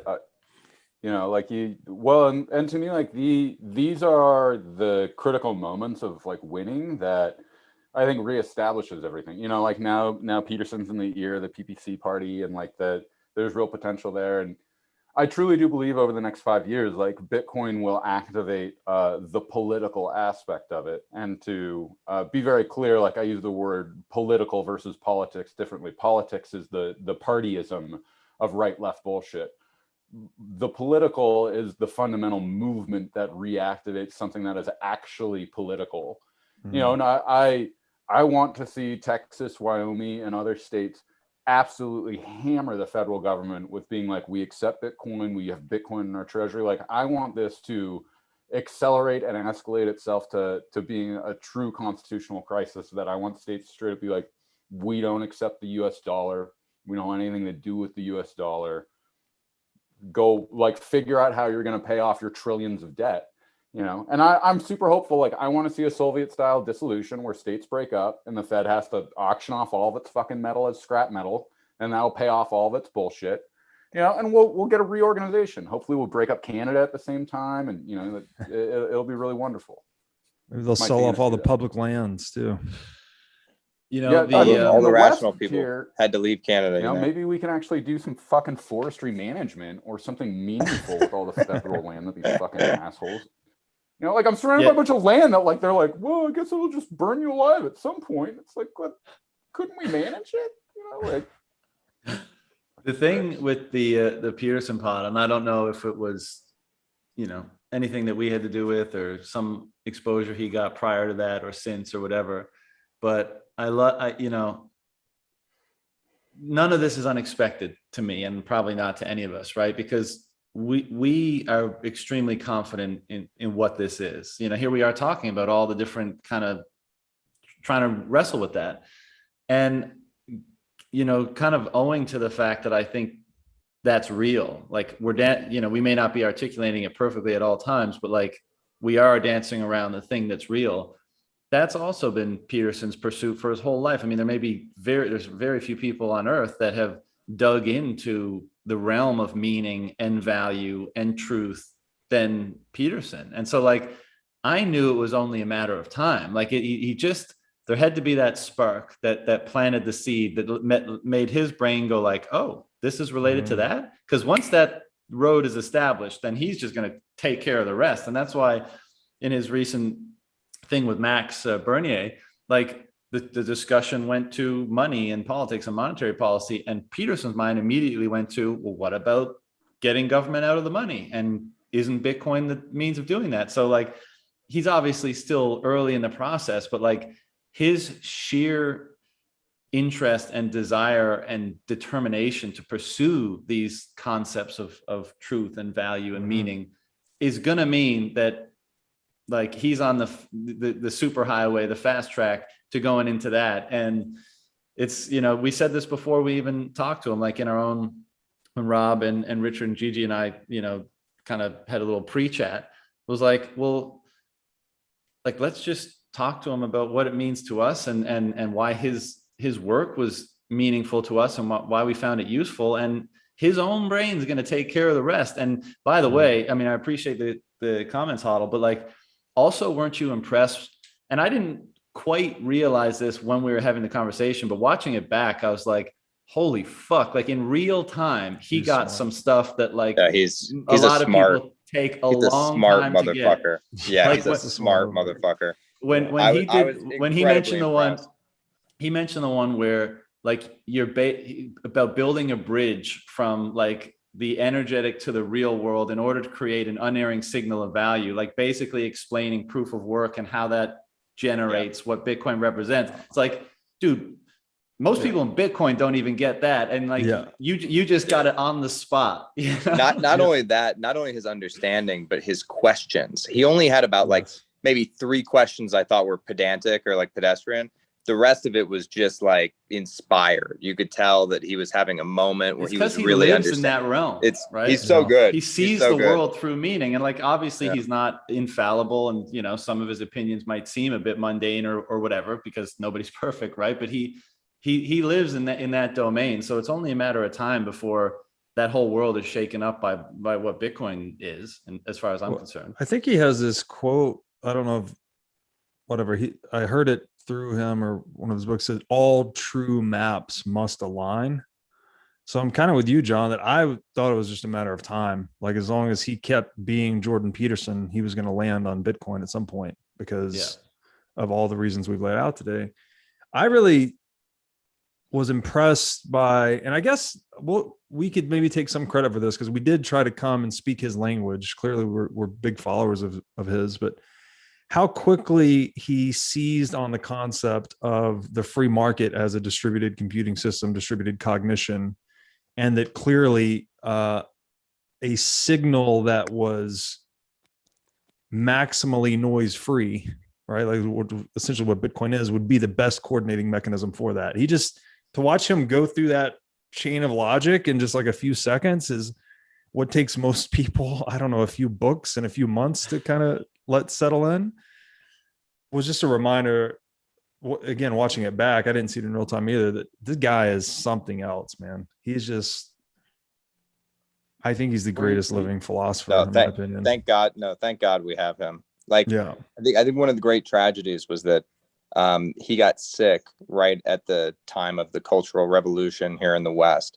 And it was like, maybe it needed to happen because I didn't really realize just how important he was until he was gone at a crucial moment, you know?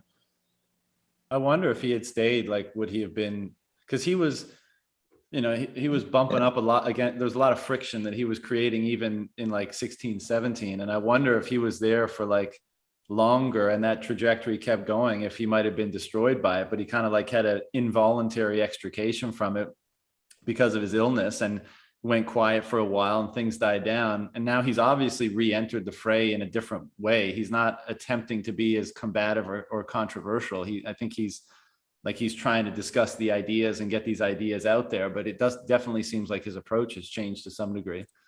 I think he was very surprised by you guys too.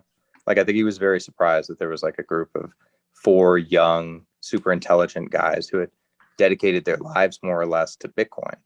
You know, when you like deal in truth and you see the conviction in another person, you understand how intelligent this other person is. It makes it a lot harder to dismiss Bitcoin because you go, holy shit, like there are people dedicating their lives to this. This must be important in a way that I can't understand. And I think he got that immediately too. I wonder how many people do get that, because that was one of the things that made me incredibly bullish on Bitcoin, is just meeting other Bitcoiners, you know. And like, I think this is an experience we've all shared, is when you meet other Bitcoiners, you go, holy shit, like Erik is really fucking smart. You know, John is really smart. Rob is really smart. Like, these are the kinds of guys I've been looking for my entire life. And I thought I was the only one. And it was just me constantly getting in trouble in the back of the classroom, for speaking up for the truth. Right. And it's so good to know the Bitcoin. I got COVID after BitBlock boom, and I was down for like 2 weeks, and I was still like, it was fucking worth it. It was so worth it. Yeah, I wonder. To me, go ahead, John. Go ahead. I was just gonna say, like, to me, I actually sincerely think Bitcoiners are more important than Bitcoin. And the reason why is because the first philosophies that Bitcoiners are building up from that allows for them to understand Bitcoin. Like, if in some crazy world somehow the governments did manage to actually destroy Bitcoin, like, I feel confident that some NIM would come back up and reproduce it from first principles, maybe with new cryptography or a new design or something, but we would have it over again. And meeting these really smart people who then connect it in all these crazy different ways, like the way that Joel is connecting it to sustainable agriculture, and that we can see, all these individuals that are literally transforming energy markets that haven't had any sort of a realistic change in the last 100 years. And so, like, we're watching this entire economic blossoming happening in all of these different fields. And it's super inspiring. And it reminds me of the book that inspired Gandhi to, give up his belongings and go make a commune to help everybody, was from this guy, John Ruskin. And in it, he's talking about kind of economic means and people and how they work. And he goes, look, like, I have to throw out these ideas that, like, we can really factor out, like, what the value of an individual's work is, because, like, at the end of the day, man has a soul, and, like, that soul can compel him to, like, do anything that he wants. And when I see these other Bitcoiners that are, like, on their mission and, like, have plugged Bitcoin into what they're doing perfectly, I'm just really inspired. Like, I just want to celebrate and cherish these people, and let the world know about the glory and beauty that they're doing. And it's amazing. And, like, I really welcome people, like, if you're out there just kind of lurking on these conversations, like, go try to meet some Bitcoiners. Like, they will become your friends and will change your life in a really different way that you didn't expect. I remember I had a phone call with Ben Prentice, who was one of the guys behind the What the Fuck Happened in 1971 website. And we, like, talked for an hour on the phone about, monetary history and monetary policy and et cetera, and Bitcoin and Austrian econ and this and that and yada, yada. And at the end of the conversation, I go, by the way, what do you do? He was like, oh, I manage a restaurant in, like, Massachusetts. I was like, the fuck are you doing that for, man? Like, fucking dedicate your life to Bitcoin, And, like, now he's, like, full-time Bitcoin doing shit. But it was this moment, this, like, mind blower for me, because I was like, here's a guy managing a restaurant in Massachusetts, and he's a fucking genius. Do you know what I mean? And he put together one of the best websites that's ever been invented, just from a fucking restaurant in Massachusetts. And I was like, misallocation of human capital. We can't lose. Like, we can't lose. We're everywhere. We're fucking everywhere. It was a great moment for me. Yeah, well, back to the conference for a moment. Like, I'd never met, well, any of you guys, but any Bitcoiners really either. And that's, everyone had been cooped up for so long, and it was really, like, a totally special event. But, like, other than, well, the time I was on stage emceeing and maybe Jack's announcement, like, I was just in the grounds the whole time walking around. And Eric, you were there for a lot of that. Like, it was just unbelievable how people you've never met, probably know them from a NIM and a handle, like, they introduce themselves, there's an immediate connection, there's a hug, there's a thank you, there's a, like, want to know more about you. Like, it was just magic, man. Like, there's no other way to describe it. And it was such a great representation, Hodl, of what you were just saying. Like, all these people are everywhere, like, still in normie world, like little sleeper cells everywhere. And they came together for this thing, and you got to connect, and it was like, everyone was on the same wavelength. Like, right after that, I went up to Pork Fest in New Hampshire, which is like a libertarian festival or something. I wasn't aware of it until I got the invite to go, but totally different. Like, people not driving at all sorts of like weird proclivities by people. Like it was just, and people were like dancing around a campfire at night and drum beating and stuff. Like nothing wrong with it, right? But like you ain't doing fuck all with that, guys. Like that's not changing anything. But at the Bitcoin conference, just there was such a, again, wavelength. Like everyone was just on the same wavelength, and all the parties, all the dinners, all the hanging out was just so smooth, right? So perfect. So my heart was just like so blown wide open just from the like, John, like we just had these incredible shares from people. Like, thank you so much. Like the information, the stuff you published has just like changed me in my perspective. And, I really came away. I remember, John, we like walked home real late night, and I dropped you off and I was walking home by myself. And I was just, like, I'm pretty sure I was crying. And I was just like, not only thank God so much for like giving me the exposure to this, but like to have these very personal things that I have wrote, like I wrote Bitcoin is Messianic, like that was disturbing for me, to publish that. And then to have people say like, thank you so much for publishing that. Like it really opened me up. And it also really had me have to like take this look at myself of like, okay, like this isn't about me anymore. And like my hands are in this machine and I have to do what I have to do with it. And something that like Gigi told me that really helped me is he was like, look, I host a lot of your content and stuff. And a lot of people read. He was like, right now, like someone's reading your work and it's like blowing their fucking mind. And that like, there's all this work that's happening that like, you're not even involved with anymore that you've done. He was like, and just keep going, And we talked about how we have a privilege to take a place amongst, this dynastical change that maybe we'll be lucky enough that in the year 2300, they'll be like, yeah, like my great grandfather, that was AmericanHodl. It will be like, what? No. It'll be like, no, check it out. Like, I have the UTXOs to prove it. And they're like, what? And like, I can only hope, because like I think about, like Hodl, it sounds like your grandfather was an actual war hero, and like so is my grandfather. And I ask myself, like, how do I ever get to make a contribution to humanity like that, to where I actually feel like I was part of something bigger than me? Because I tell you what, fiatism is not going to give you anything remotely close to that. The best that you can do is hope for a cushy position somewhere on the ladder, and that they won't dispose of you at the end. Unlikely, but they probably will.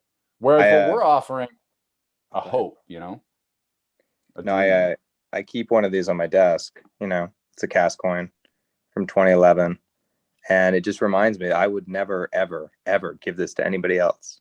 I wouldn't sell this to anybody at auction. This is for my great grandchildren. And maybe the story is them holding this, being like, can you believe this idiot thought these digital coins were worth something? But maybe the story is, holy shit, your family has a fucking cast coin. Like, this shit is like emotional for me to hold, honestly. I just think about the future. Like, put that on the altar that like activates the transaction that like brings the space elevator down. And then we'll. It's hard to think of a better family heirloom, right? Really? Yeah, that's why I got one, because I was like, I must have one. Like, I must. We must have a physical Bitcoin on our mantle. Otherwise, what kind of family are we? The other thing that's amazing, the sleeper cells you were just referring to, John, Bitcoin number go up activates more of those sleeper cells. Yeah, it does. So how many more of us are out there, that just haven't woken up yet? Because and Robert, when number goes up high enough, it takes over your entire life, and suddenly you go work for the Church of Bitcoin. Yeah, exactly. That's what I was gonna say. All the companies that are in the game now, they get more capitalized, they hire more people. Individual Bitcoiners start more companies. The network has more demands to satisfy. Like, the whole thing is so self-reinforcing and just centered on truth that I mean, that's where we get to this like inevitability thing. But no, just to speak to the conference. Sorry, go ahead. I'll let you go ahead. I was trying to interject with something else, but I want just to speak to the conference real quick. Being mobbed by love like that for the better part of a week was definitely a unique experience. Just people thanking you from the bottom of their hearts for helping them in some way. Either, you know, you got me into Bitcoin at this certain time and it changed the course of my business or my family, or helped me. I imagine it's like some, you know, ultra diluted portion of experience like Jordan Peterson has, where he's just kind of put this out, this body of work that's transformed millions. You know, we have, you know, 0.1% of that, but even that was so fucking overwhelming. Like, I would go to bed every night with my family, just like grinning. I'm like, what the fuck is going on here? It's incredible. Like, I was mobbed all day, like assaulted, but with love. And it was just, I don't know. I'd never been through anything like that. And No, I had that same experience. Yeah. I had a call with, there's a fund that I actually had a call with just a few weeks ago. And they were saying like, oh, the number zero, but like he was introducing me to his whole team. So he's going through his whole fucking team. And they were just like, thank you for writing this. This helped us see the value of Bitcoin. We built an investment thesis around it. Now we're, you know, X million AUM. It was just I was like, oh my God, like our words and our actions ripple way beyond what I think even we respect or understand sometimes. And I occasionally get reminders of that. I'd like to pull on that string for a second, because, you know, and again, Eric and I were hanging out a bunch on the grounds, and like a lot of people not only like came up and did the thank you thing, but ended up, because I always want to hear what the story is. And like oftentimes people would tell like these real harrowing life stories about like depression and suicidal thoughts and no hope and all this kind of stuff.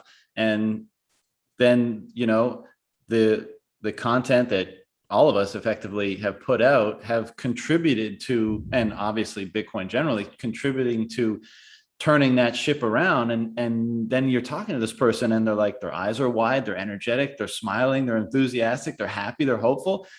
And like, you know, Eric, you remember this, like that would happen. And then we walk like 5 steps and then it would happen again. And then we'd walk 5 steps and it would happen again. And you're like, holy shit. And Rob, to your point about like how it reverberates out, like, I think I brought this up on one of these calls before, but like, I continue to think so much about the idea of the martyr. And I like this one is careful, right? Because that's the concept. You have to be careful because that's a concept a lot of people kind of maybe have strong preconceived notions about, but just and maybe a martyr is not necessarily needed to be invoked, but the punchline is like, I think part of the power of that either concept, archetype, or actual circumstance or event is like when your expression, when your action is so devoted to and aligned with something that is true, be it a principle, an idea, what have you, that is almost like what increases the frequency, like how easily it surfs on the frequency and reverberates further outward, right? And it ends up having an impact. And so we're all just fucking lucky as balls because, you know, it's very little to do with us. And it's the fact that we just happen to be engaging, we've dedicated ourselves to engaging this thing, which is itself like the truth that is so pure that when it touches people, it has that kind of impact. We maybe help contextualize it so that people understand how to integrate it a bit better when they come in contact with it. But like, it's, I think it's obviously, you know, kind of acting and communicating through us, but it's just so interesting how when an idea or a message or a truth is so pristine and pure, the ease with which it reverberates is so amplified, you know, versus like other things can amplify, but they have to work much harder to make their way through the matrix. We're attuned to it, right? Like you can almost, maybe you can't always necessarily articulate a feeling or articulate an understanding of truthfulness, but you can almost feel it. You know, we have these attunements to it. And I think it's not us delivering a narrative, really. We're just sharing a narrative or pointing towards the thing that's happening versus someone that's trying to like actually influence someone or persuade them with their ideas. Again, the totalitarian approach. this is opposite almost. It's like, here are my observations of what's happened. Go look at it for yourself. Don't trust me, verify. And that's what makes it just so powerful. I think in terms like of Trinity's. Go ahead. I was just gonna say, like, this is like Trinity's moment when she talks to Neo in the Matrix and like puts him against the wall in the club, and she's like, what if there's something true that like you've known and felt your whole life, but like you could never put your finger on it? Like, what if there's this whole other hidden world that can offer you something that's impossible here? You know, I feel like that's what Bitcoin is the seekers are seeking. And when they come about us, you know, like we're, you know, frankly, we're Bitcoin apostles. We're like, let me share the good news with you. Like, not only like are this the hellscape of fiatism destroying you and manipulating you and having you not believe that there's a God, but there is a God. Truth does exist. You have a soul. You can protect your wealth infinitely. Cryptography will not be broken because the state demands it. And like with this, like go and prosper. Like the world is yours. Have it be good. And it's amazing too, because like once people get that too, like whatever you're doing, Bitcoin has some way to offer you it being a life raft, whether it's stacking stats, whether it's converting your treasury, whether it's just the fundamental knowledge that cryptography can actually give you some kind of privacy and semblance of being able to guard that in a meaningful way, you know? And so like it's to your point earlier, John, like not only we're extremely lucky, but like I do think we have to give ourselves credence as well, that like at any point in time, somebody could have stomped on our truth and courage around this stuff, and it could have broken us, and we could have been like the right. Like, there's no way this thing could actually exist.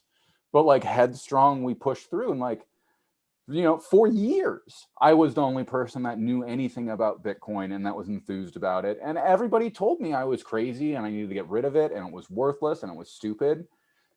But for some insane reason, God was like, no, like you're just totally insane. Just keep going. And for me, you know, like the experiences of meeting these other Bitcoiners who got it and saw it and engaged me and applauded me, it gave me the courage to step deeper into that, to being here today. You know, like I'm naturally I don't want to say a shy person, but I have a hard time speaking my truth because it hurts me if people stomp on it. So it's really great to speak my truth now and have it received. Eric, I gotta just jump in and say like how beautiful it was, because like your face is less recognizable in the Bitcoin world than probably the other three of us, right? Just because your face is not out there as much, but your ideas and your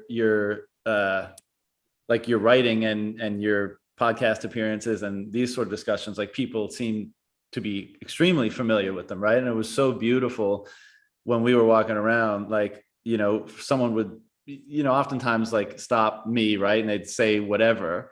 And then I, you know, if they didn't recognize you, I'd be like, this is Eric. And they'd be like, oh shit. Right. And then they talk about like how much they loved your, you know, your point of view or your commentary, your writing. And like, man, it was so beautiful to see. I could honestly say like those were some of the best experiences of my life. You know, like I've never been, you know, like Rob was saying, like the love mob, like it's it's truly an experience of infinity that like I can't equivalate it to anything, because the experience, because like I think we've all had, you know, our first child being born, getting married, this stuff, like it's a very personal thing.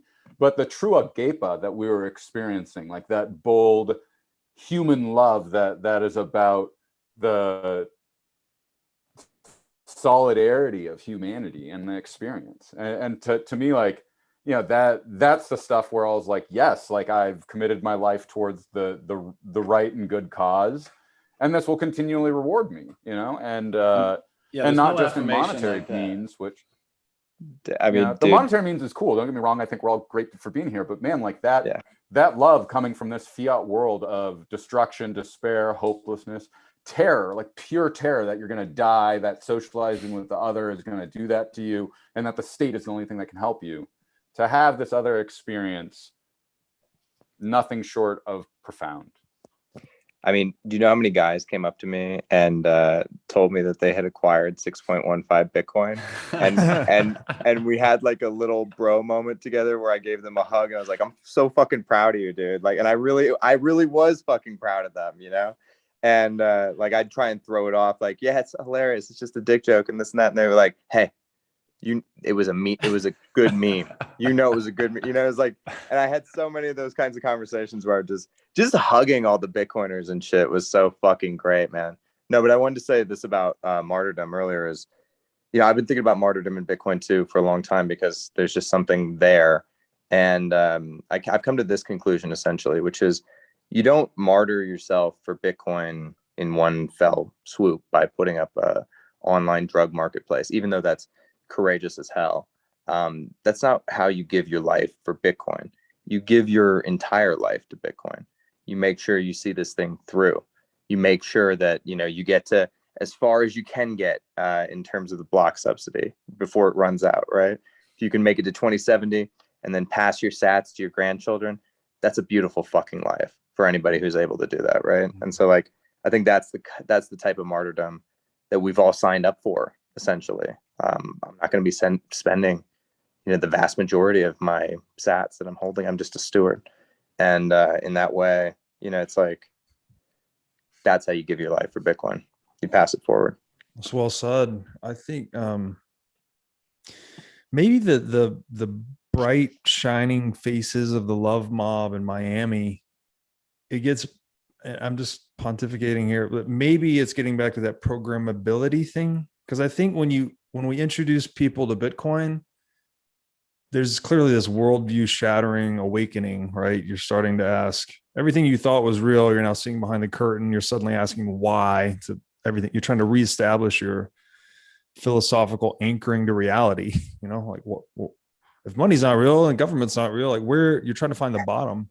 It's almost like you give people the discovery of Bitcoin and what it represents is almost like giving people a software developer kit for themselves. It's like, here are the tools you need. Like, now go into the matrix, that you see behind the curtain and create value. And this reminds me of this.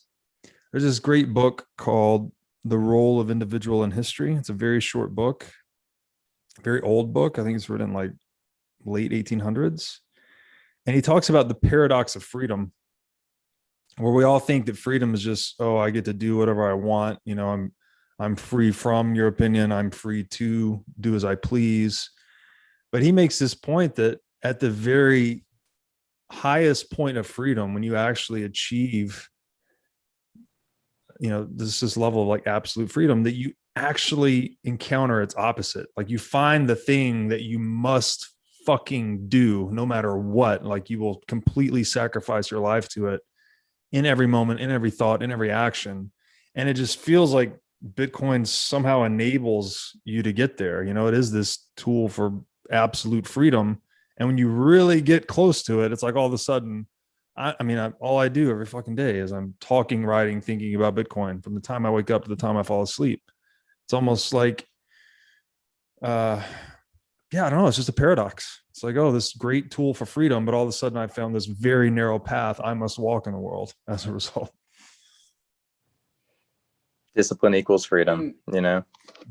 Submission to truth is freedom.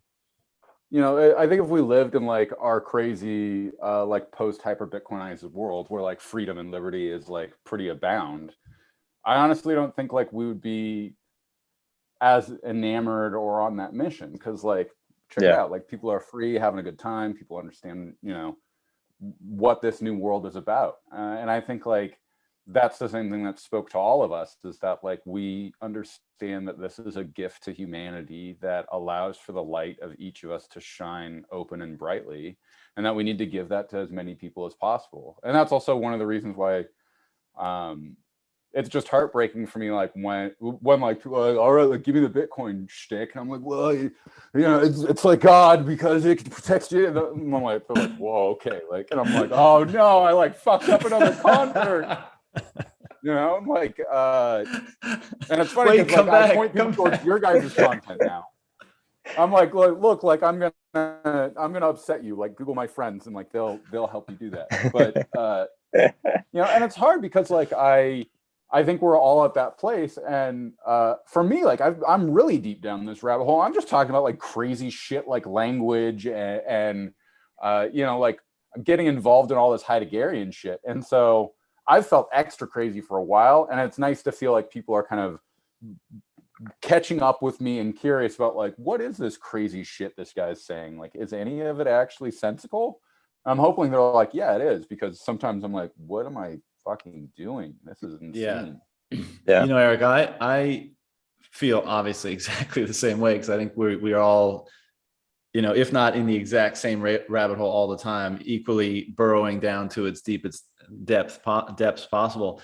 But like, is that not to be expected with the emergence of an anomaly? Like, it's going to like shake up your internal systems of understanding and valuation and perceptions to the degree that it is genuinely an anomaly. And I think we'd all agree Bitcoin is. Like, obviously it's going to be so disorienting initially, right? And so like the what we're going through is like, how do we reorient ourselves in the face of this anomalous, unprecedented thing, right? That has greater implications than any other thing, you know? So of course, like, you can't do that genuinely without coming off a bit crazy, because like, you have to fully articulate and express your attempts to reorient yourself around this thing. And inevitably 90% of that activity is going to be, you know, wrong, for lack of a better term, but you found the 10, right? And then you keep building on that. And that's why we have these conversations. We do these podcasts, we write these articles, read these articles, whatever. It's like,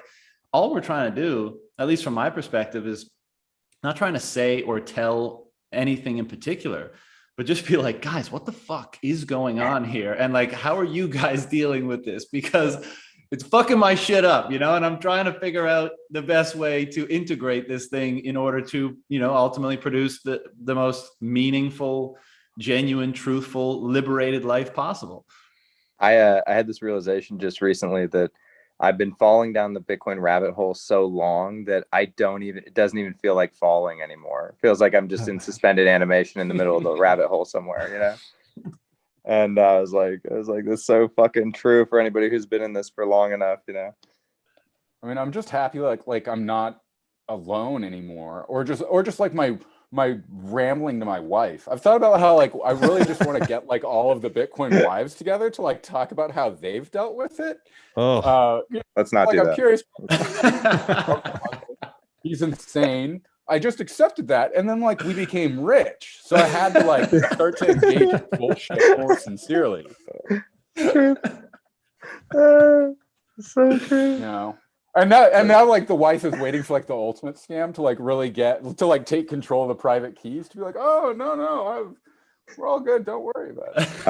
I feel so bad for my long suffering wife. I mean, she has been listening to a hour-long Bitcoin lecture given by me every day for the past, I don't know, 7 years. Like every day, every dinner table conversation is, oh, and another thing, you know, do you know that Satoshi said this once? It's like, it's a sickness. Well, don't most things kind of pale in comparison in terms of relevance? Like, yes, you know, your family, your kids' obligations, all that kind of stuff. But anything else, it's like, why would we? You know, let's just talk about this. Right. And that's the other great part about Number Goes Up, is that like they had to take our shit seriously at some point in time. Yeah. It was I've shared before, like I was just gonna say, like, my, crazy, you know, but it turns out he's right. Yeah, and like it's it's a mind fuck, man. And for me, like, there's all these core questions that I always come back to about how is the fact that Bitcoin's time chain is able to like maintain this promise and oath to itself that like literally nothing on the planet's capable of, no institution, no government, no, like nothing, you know, and this is the stuff that really has me be like, I think it's all eschatological at the end, that like this is about this ultimate apexal war of authoritarian AI centralized power grab shit against like truth and justice and righteousness and meaningfulness, and like it's fucked up that money's in the middle. To me, like, this is the stuff that always gets me so fucked, is that like that it's about money, and it's about like language itself and how language operates, and like how because like we've fucked up language so much and people are so sycophantic at this point in time that like we can't even figure out what's true anymore, you know. Like I've loved these meme videos about like, all of the gaslighting about the different political statements we've been given about how like that thing won't happen, and then they immediately go and do it. And to me, like, this is part of the, people have to get to this place where there's a final bankruptcy of the state, to where they really have to come to understand, oh, like I can't rely on this thing at all because of how dangerous and destructive it is. And I have good faith that like now that we have this radical weapon, particularly like, and it's interesting because like I've shared before about how I have this old friend that I've been trying to orange pill forever, and he won't do it because he's just so embedded in his far left position.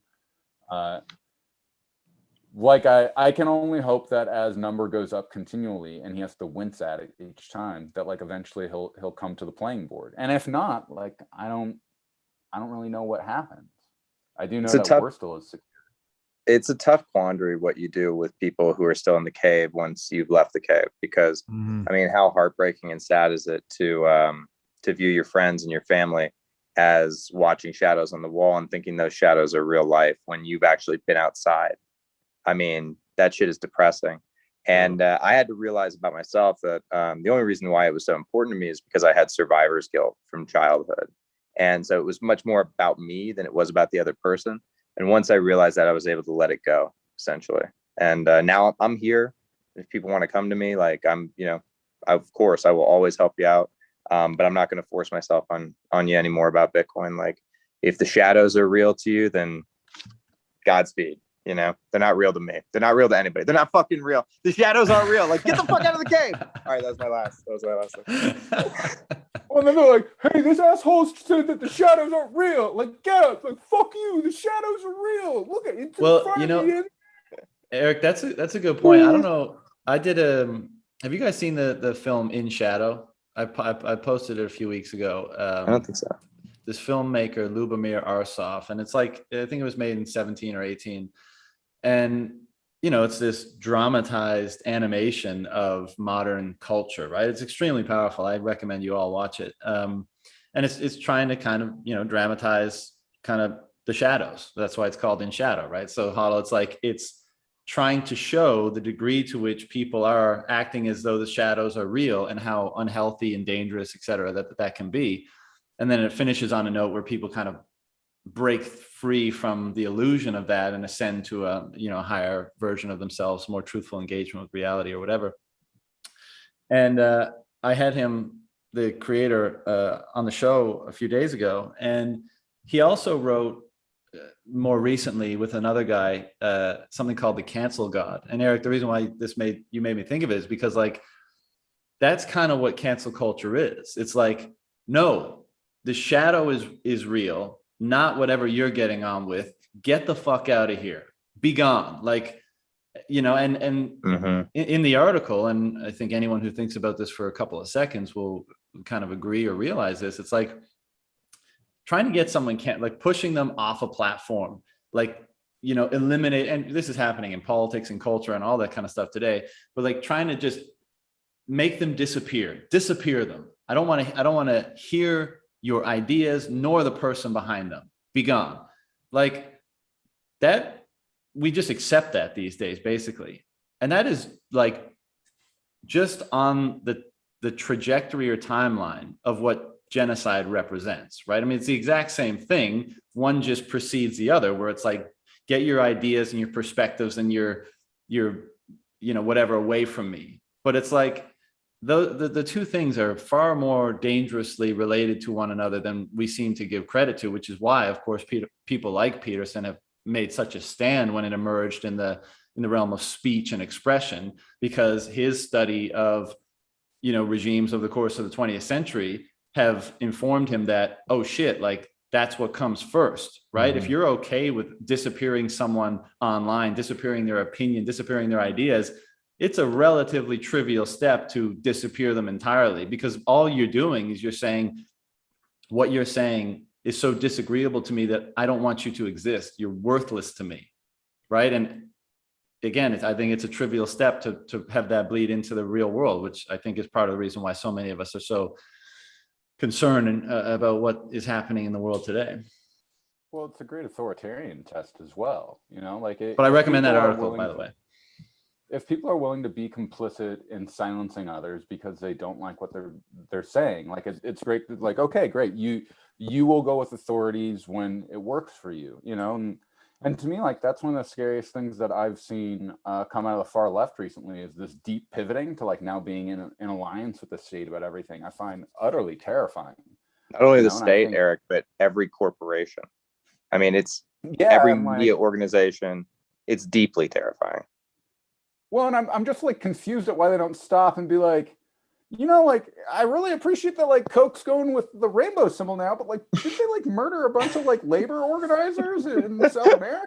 Oh no, like no, they never did that. That's, you know, they've always been rainbow Coca-Cola. The best is when the rainbow symbols come off immediately. The minute that Pride Month is over, the rainbow symbol comes off the profile picture. You know? Well, and whatever one it is, you know, like I'm just so sad that these people who have real, you know, that they have real arguments that they're trying to make that, and like all of their points are valid, but then they go into alliance with the same thing that they're trying to be critical of. I don't know. It fucks with me. In addition to the fact that there's no like, hey, like, weren't these guys the bad guys like 5 months ago? And like, shouldn't we like what absolved them of their crimes and this stuff? And I don't know. It's really scary to me. And that's one of the things I have faith with Bitcoin is that like, even if all of this shit does go totally off the rails and I find myself in a gulag and they seize my house, that like my family can like reappear in Portugal, like with most of our wealth intact. You know, and like I hope my wife doesn't have to like carry on some crusade for me, but like, you know, I just, that gives me a faith and assurance that like now I can step more deeply like into my insane shit here and be like, Bitcoin is the thing that politically unites us and allows for us to evolve to, you know, the true American values that we all seem to know and respect and represent. And I have a greater faith than ever before that this is going to actualize itself in the deepest and most meaningful way. I kind of feel like we're all a little too on the periphery of our own engagement, but I think there'll be some great person that rises up that's like, you know, it's time, I'm building this, and we'll all kind of rally to them. I hope. I really hope. Yeah, I'm, you know, talking about all this stuff, it made me think, and, you know, Rob, you can be the one to determine if this is a worthwhile conversation, but, you know, we were talking about all that love, you know, the love mob in Miami, and then talking about, oh, you're gonna just pop out and rejoin? I think I can barely hear you. Let me just try to come right back. Hang on. I think I know where you're going with that one, John. We'll see. We'll let Robert lead that. No, I think it's a good conversation. Yeah, it was an interesting thing. Have you ever been canceled before? Have you? No. Eric, have you?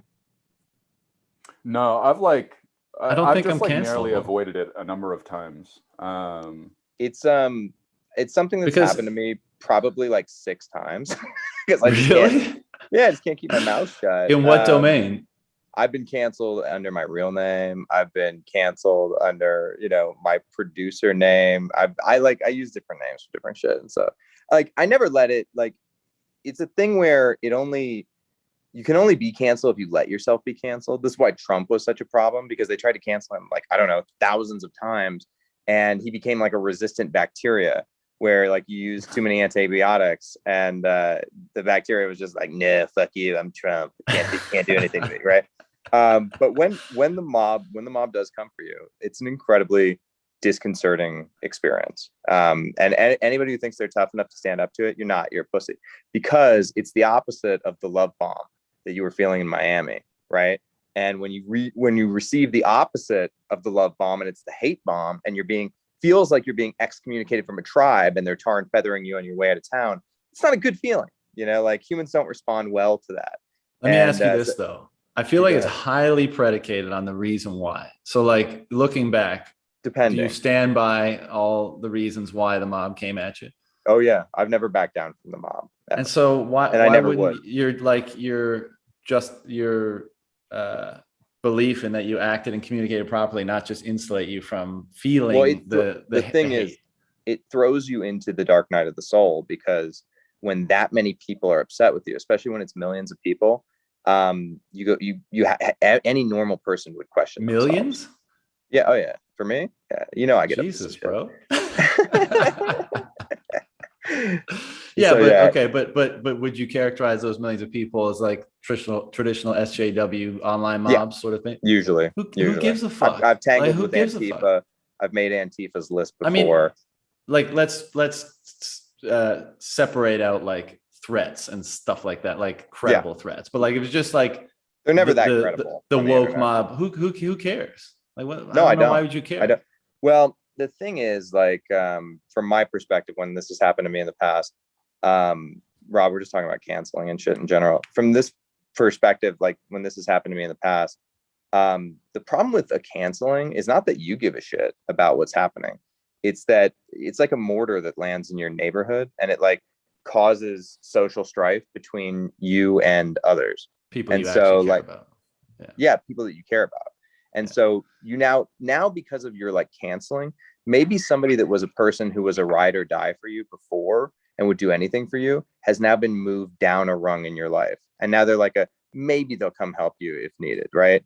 And they could be moved down several rungs depending on like where the cancel squad energy comes from or whatever. And, you know, ultimately you have to just come to this conclusion of like, well, fuck that person. Like, I don't give a shit. You know, if they're going to side with the mob over me, then eat my dick, you know? Well, true that. But I think you have to like, I think that's why it's so important that we can continue to refine ourselves, to do our best to express ourselves in the manner in which we believe is most right and good.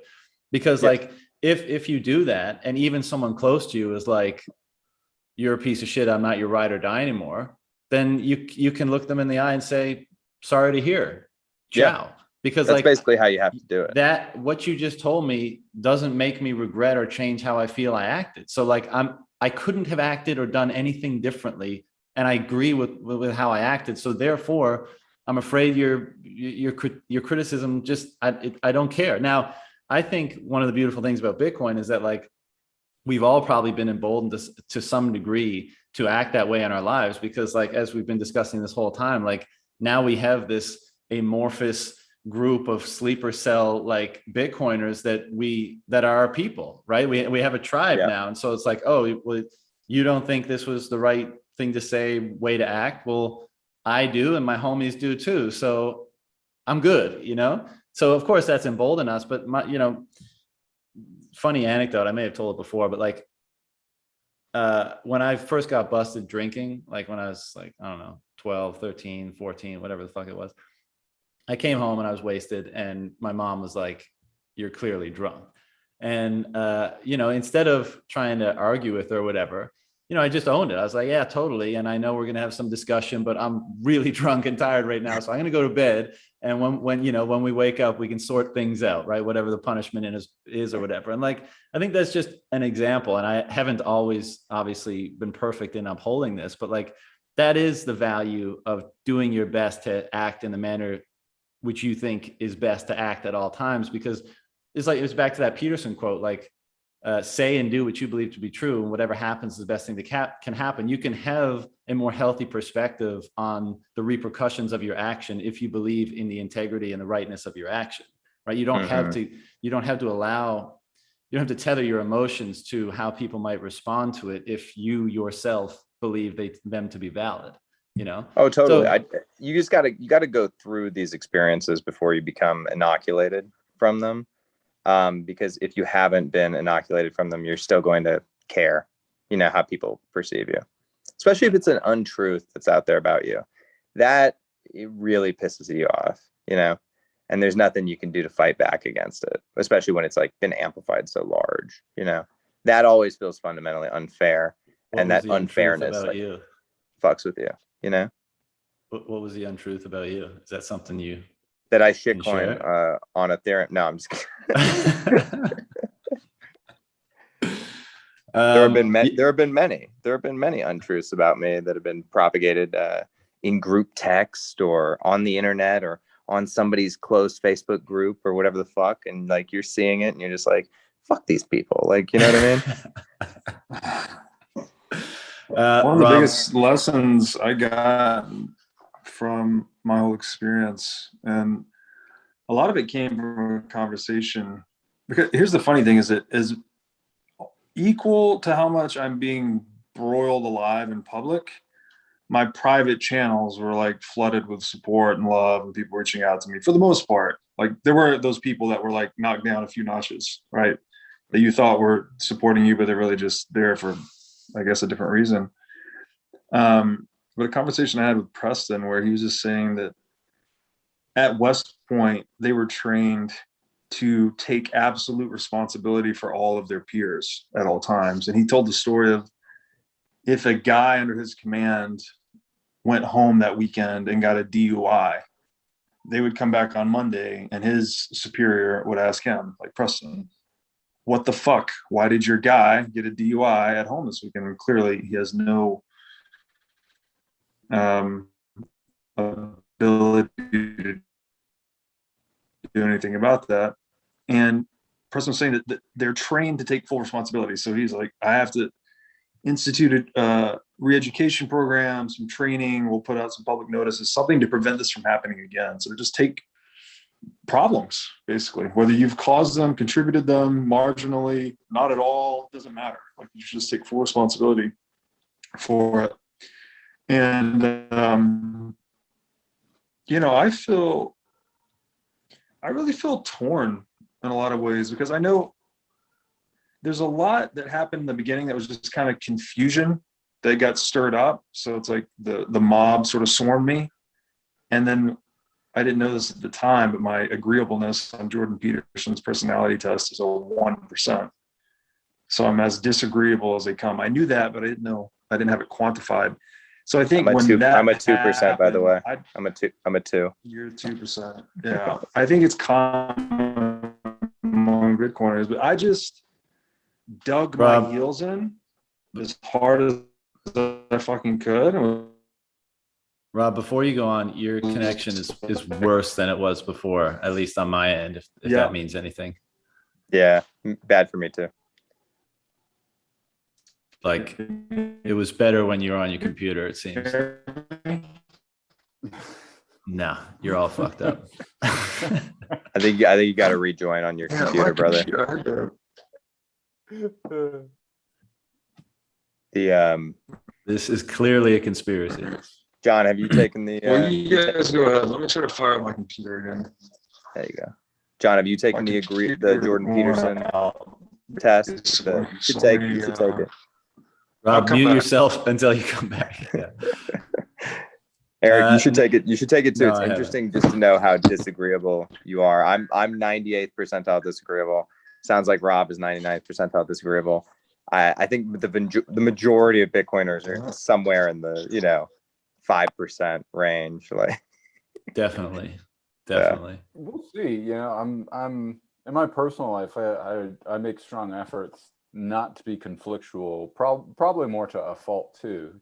And I think like a lot of that comes from my own upbringing of always kind of just being like the lowest on the social rung, like the social outcasted misfit. So like, and that's also been part of my own arc going through Bitcoin. Is like trying to rebuild and reacquire the esteem that like I should have been taught by my father and, held by my community that was always lacking. Well, this is the thing that I think is so fascinating about this. Like we talk about having to transform into these versions of ourselves that not only is it uncomfortable to do, but it's going to be requirement for what we, the world we want to see come about as a result of all this. But like, I think we're going to reintroduce ritual in a huge way, because like, it's just, it speaks to like ritual is a way of reminding yourself and ingraining in the individual what is of the utmost value and importance. And you do that for a lot of reasons, not just to have a healthy, productive, like cohesive, successful life and stuff, but also, if we take the analogy of this, like, strong men, good times, good times, weak men, bad times, that whole thing, like, okay, well, if a lot of the mechanisms, if we're anticipating that Bitcoin is going to generate a lot of prosperity, right, as a result of being kind of the fundamental layer for value exchange, well, we're still going to create like really fucking good times, most likely, right? And this is just one reason for ritual, but I think like we'll recognize that, you know, we have to be more proactive in managing the different elements of our psyche and how we cultivate certain elements of our psyche and how we dial down other elements. And like, this becomes how you generate a culture. And what I'm super excited about, and what I think about a lot these days, is like, okay, you have a foundation of truth. Where does ritual come from? Well, I think part of where it comes from is it allows you to more properly perceive value, right? By having this mechanism. Okay, well then once that process plays out, and in particular plays out in our own behavior and transformation, and we see the things that become elevated as more valuable. And in the Bitcoin space, I mean, we're already seeing this to some degree, right? Because people are valuing family, health, nature, community, relationships, that kind of stuff. And it's just the beginning. But like, so that reframing of value will naturally bubble up the things that we recognize that are important. And then I think we'll say, okay, how do we further instantiate these things into individuals that are just coming up in the world, you know, so that they are instilled with these things that maybe we kind of hard fought determine the value of, and give them a bit of a leg up. I mean, that's the whole point of culture anyways, right? It's to kind of expedite your development of someone who can be successful in the matrix that culture and the broader natural world represents. And I think we'll ritualize a lot of these things, these values. And what we'll have as a result is like, at the very least, that'll help stave off the complacency and the apathy that might come from prosperity and success and comfort and those sorts of things. And like, I'm super interested in watching this develop and even contributing to it in some ways, because like, we're so detached from ritual now. And I think that's partly because we're so detached from the rhythms of, you know, the earth and the rhythms of value that coincide with the rhythms of time generally. And, you know, everything is just all up in the air. It's floating, and there's very little grounding. And when we can actually determine what's of greatest value and then ground it in ritual that's also grounded in the natural cycles of time, be they natural or psychological or what have you, I think we get a way more rad civilization and culture as a result of that. I think a really cool ritual that I think we'll start seeing more Bitcoiners do is burning coins. Because when you burn coins, you're the individual sacrificing for the collective, and you're giving the collective a gift, right? And you can see in your mind like a procession of Bitcoiners like coming up with their, you know, private key and then putting them in like a little burning altar or something like that. And then, you know, it's gone. It's gone forever. You burned it for the collective good. Which is like, I don't really necessarily want to burn any of my Bitcoin, but if we all start doing it, I'm down. I imagine UTXO sets going to you know, like the one Bitcoiner address with like just small poems in there as they're like get destroyed, embedded in the blockchain forever. You know, and I think like we're gonna discover a lot of those apparatuses in terms of the ritualization of key exchange, the methodology. Like, you know, I already have Bitcoiner friends that, you know, like we have deep and powerful relationships, and I almost feel certain that like we'll be involved in mutualized key exchanges at some point in time. Oh yeah. You know, and John, we talked about this a bit in Miami. You know, like my spiritual experiences have spoke to me so deeply, and I believe so much that people really, really need those spiritual experiences and to be held with it, you know, and like that's pretty much what I'm working on right now. Is I want to essentially create a spiritual sanctuary like deep in the forest where people can come and like have whatever transcendental experience that they need to have with it. And part of that whole model is because it's going to deal with you know, psychotropic substances. Like I'm going to run the entire treasury in Bitcoin, so that like when the feds do come and I do get thrown in jail, that like that no, they won't. This is to the lawyers that like escalates the shit to the Supreme Court. This is medicine now. I don't know if you know about the amount of investment going into psychedelics, but it's prevalent. And, you know, you could totally get away with some sort of, you know, you have counselors and there's a nature retreat and blah, blah, blah. Like what I've figured out about the baby boomers is that they're all selfish fucking assholes. And, you know, Absolutely. a lot of them felt like they missed out on the 60s and they want the 60s back. So that's why they're legalizing psychedelics at this point in time. So, which is like, hey, that's great, man. Use your selfishness to like do something positive for humanity. You know, the psychedelics should have been legal forever. They should have always been legal. It's the same kind of mind virus as Bitcoin, in my opinion. Of that, it's like, yeah, like woo, like you can have this like woo woo experience that like leaves you feeling better and like not depressed and stuff. And like they get all this bullshit dialogue, and then like they just get absolutely fucking slammed in the face with like, there is a God, there is meaning, there is truth. You have to come to terms with all these things that like you're responsible in your world and your life and how you've created it. And I'm like really excited about boomers like having that absolutely crammed down their gullet, because I think that's going to create for some pretty profound spiritual experiences. Just tell them about the pink elephants. Don't necessarily tell them about the roller coaster of emotions and rethinking of their entire life that's going to happen. You know. Well, I'm like that's like the secret war that all this stuff is, and that's one of the things. Like I very strongly believe there's absolutely a very deep affinity between psychedelics and Bitcoin. You know, not just harkening back to the Silk Road, but even before that, like Terence McKenna's statements about computers and how they operate and what the brain is. Like it's a very powerful relationship. No, dude, I wouldn't be here without a DMT trip I had in 2012. If I don't have that trip, I'm not a Bitcoiner. I wouldn't have had my like lenses of perception cleansed enough to see what Bitcoin was if I hadn't had that DMT trip in 2012. And I tried to buy DMT on the Silk Road initially, back in 2011, That's how I got 2012. into it. Yeah. And so, you know, unfortunately, I was too hubristic to think anything about Bitcoin at all. It was like $7 when I tried to buy DMT. I didn't end up doing it because I didn't want to send drugs to myself through the mail, which is, you know, federal crime, you know, et cetera, right? And my problem was back in 2012, I thought to myself, oh, this is probably like some, you know, centralized server whack-a-mole, like a la Pirate Bay or whatever. And I like knew just enough to be dangerous, but like my hubris fucking doomed me and cost me a fractal of wealth, you know, because I'm a fucking idiot. And I thought I knew what was going on. I didn't even bother to read the white paper or anything. I was just like, oh yeah, it's nerd money. Like, who cares? And then I didn't read into it until later because I'm fucking stupid. It still pisses me. I should have bought Bitcoin at $7. I bought it $200 something. All right. It's annoying. Mine was sort of I'm sure that because we all feel that.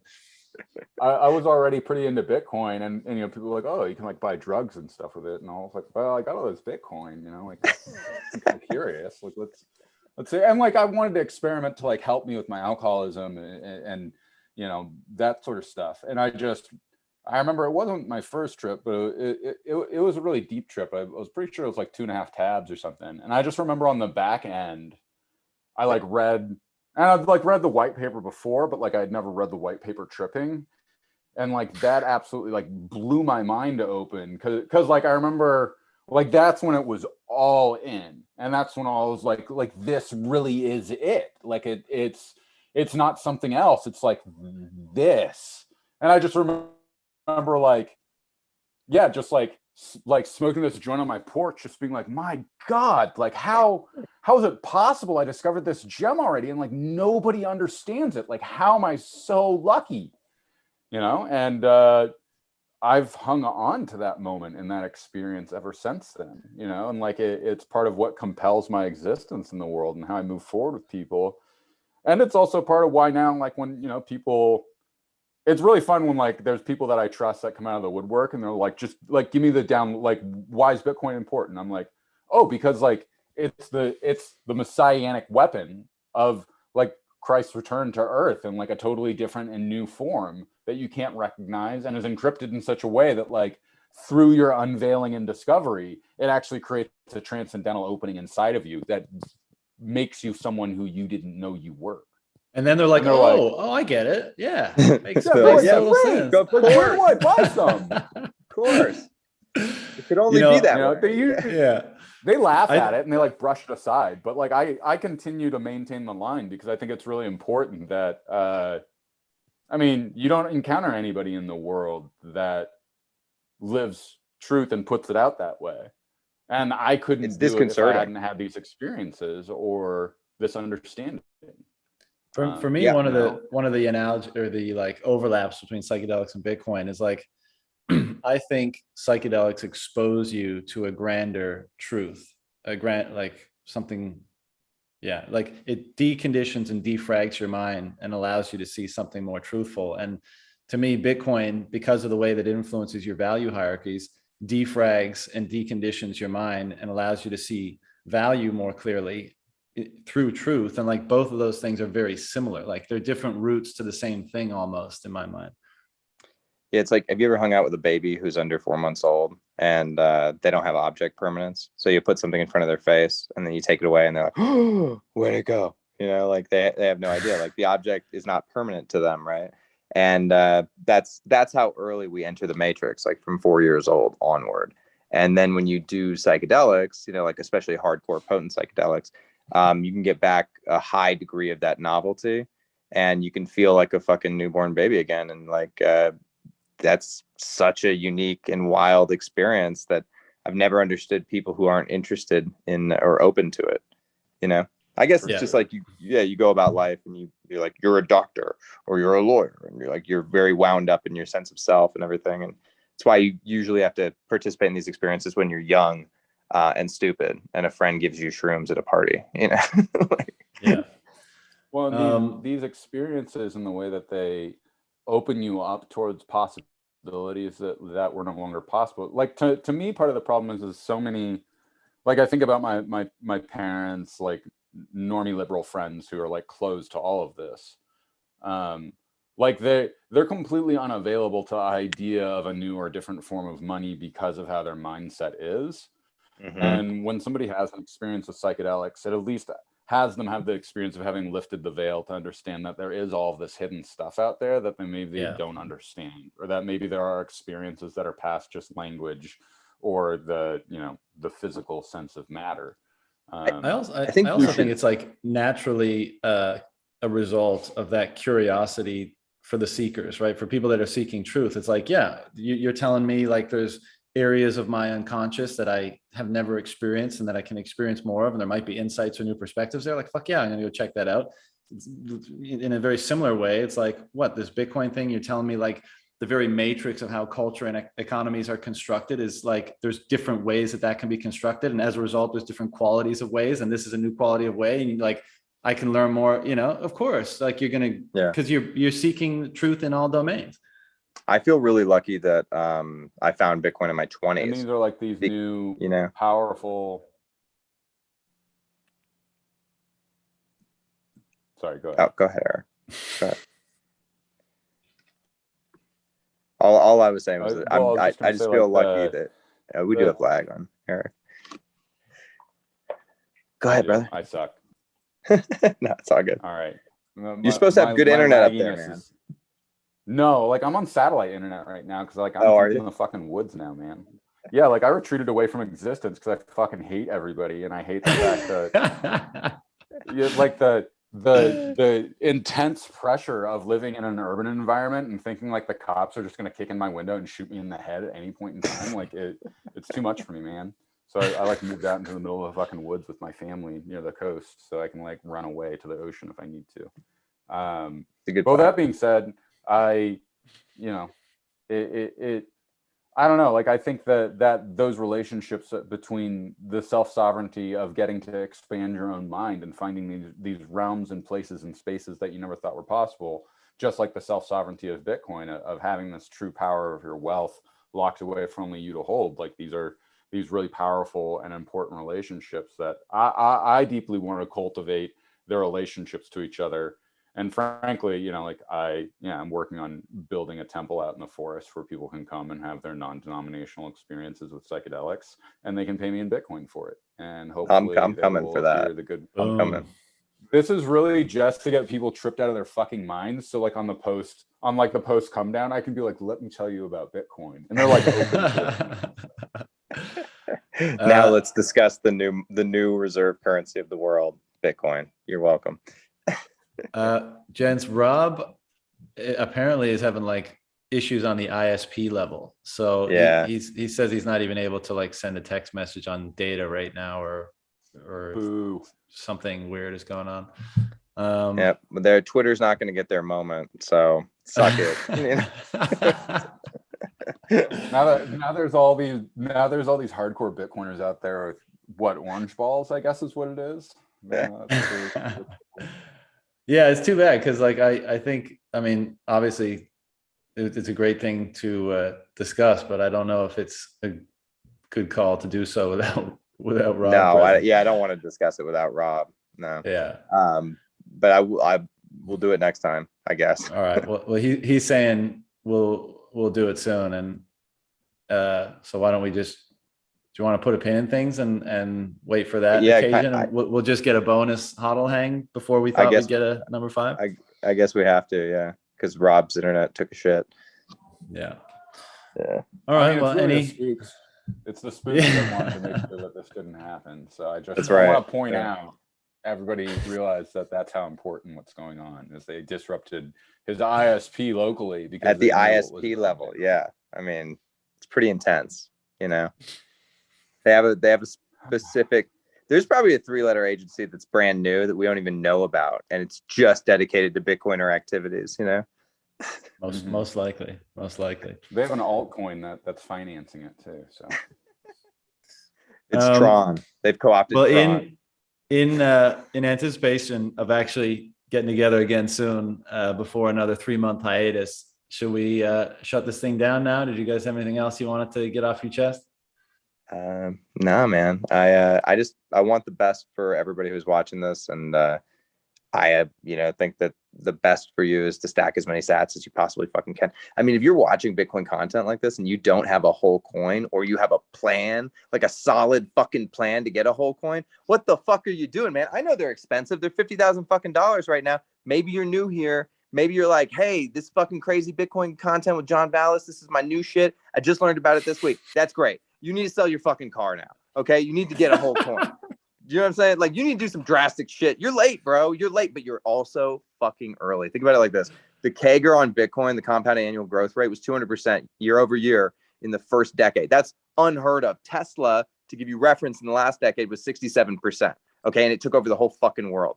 If the CAGR falls by even, 2/3, and you get like a 75% CAGR, every fucking $20 you put into Bitcoin, if you put in $20 a day, I'm going to fuck up the math on this, but it's close enough. If you put in $20 a day every day over the next 10 years, that ends up being like $3 million.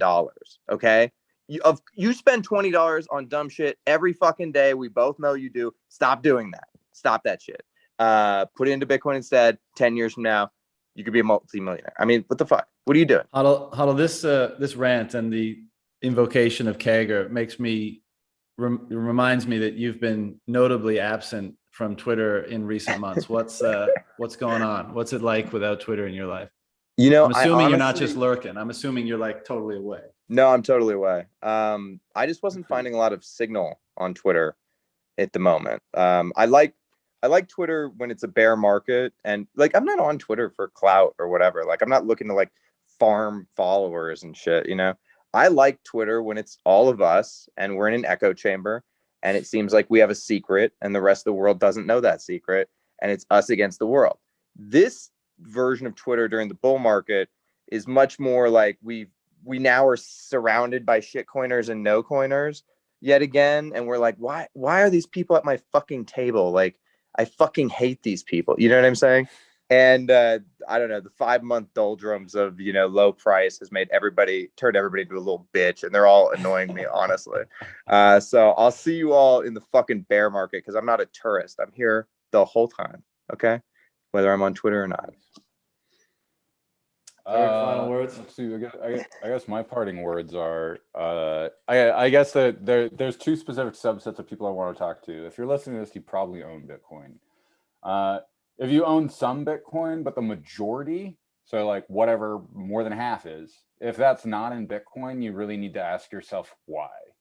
Because look at the global economic conditions that are going on. Like, you are going to get fucked. And I get that number goes up forever on stock markets and other things, but like, this is all a gigantic charade. And at the moment the true emergency comes down, they are going to take every single fucking thing they can. And you need to have something to fight back. And as an American, I feel extra privileged, but like, look at the fucked up and crazy shit that's going on in Australia and Canada right now. Like, this is absolutely terrifying. And like, if like, let me remind you of, the poem that was used by the the Catholic priest that was in Nazi Germany. Like, you know, first they came for the communists. I wasn't a communist. I didn't speak up. Then they came for the socialists. Then they came for the Catholics. Then they came for me. Okay, like you're at the end of that. Like if I don't give a shit how you feel about vaxxing or anti-vaxxing or whatever, the fact that they can come after people, shut down their business, take away their livelihood just because they're not doing what they're fucking told should have you really think really fucking hard about what happens when you get on their bad side, because they are going to do it to you. So like if you ever have anything to say out of line, you need to think about owning Bitcoin, and you need to think about most of your wealth being in Bitcoin. Okay. Yeah, like get on the boat. I know it's fucking scary. I know the volatility is scary. Trust me, this volatility is nothing compared to what you're going to see happen to meat and all of the other commodities that you need over the next 5 years. And yeah, you know, I just on that point, like I sometimes think, you know, all these people that are being confronted with the decision, like to acquiesce, get the vax, or quit, right? And it's like, what if you just quit into Bitcoin, right? What if you liquidated your 401k or whatever your retirement thing is, and you know you're saved, and you just made that choice. You're like, all right, I'm quitting my job, future's uncertain, everything into Bitcoin. Like, not only would that be kind of a self-fulfilling prophecy, right?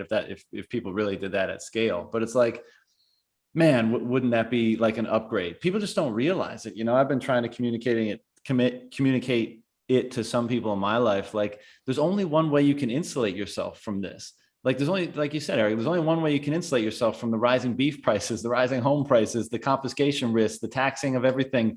You know, in Canada now, they're talking about taxing your primary residence. And of course, there's going to be a wealth tax everywhere. And like, this just keeps snowballing. There's one way to insulate yourself from that. And by virtue of the fact that, because like Bitcoin is not meant to be like, make you filthy rich, right? Bitcoin is meant to be a place to put your savings that nobody can fuck with. It's just by virtue of the fact that we're at the particular phase in the adoption curve where thing is emerging on the world, that you get the best of both worlds. You get protection of your fucking, you know, your wealth, and you get the upside for being early before everybody realizes what it is and makes that same decision.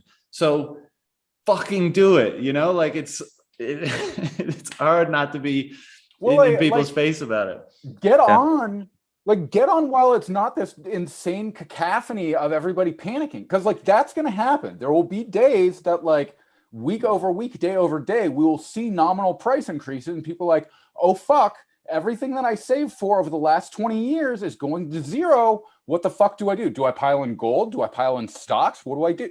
And so like you'll get on at the same point in time. But the question is where the volatility is at, how it's being attacked, whether you actually can get into an exchange, whether this needs to be, because like people are going to be buying Bitcoin like how they were buying drugs in the 80s, right? Like we're going to meet in a corner and be, oh, you got the stuff? Like, yeah. I'm like, I pull out the open dime and they like scam it. And it's like a bunch of pigs like, freeze. I'm like, how motherfucker, this is multi-sig, you can't do shit. I'll go to court and they'll be like, well, he didn't exchange anything. And then they're just going to have me stabbed when I'm in the holding cell because, you know. No, listen, it's like, I hope none of this shit ever.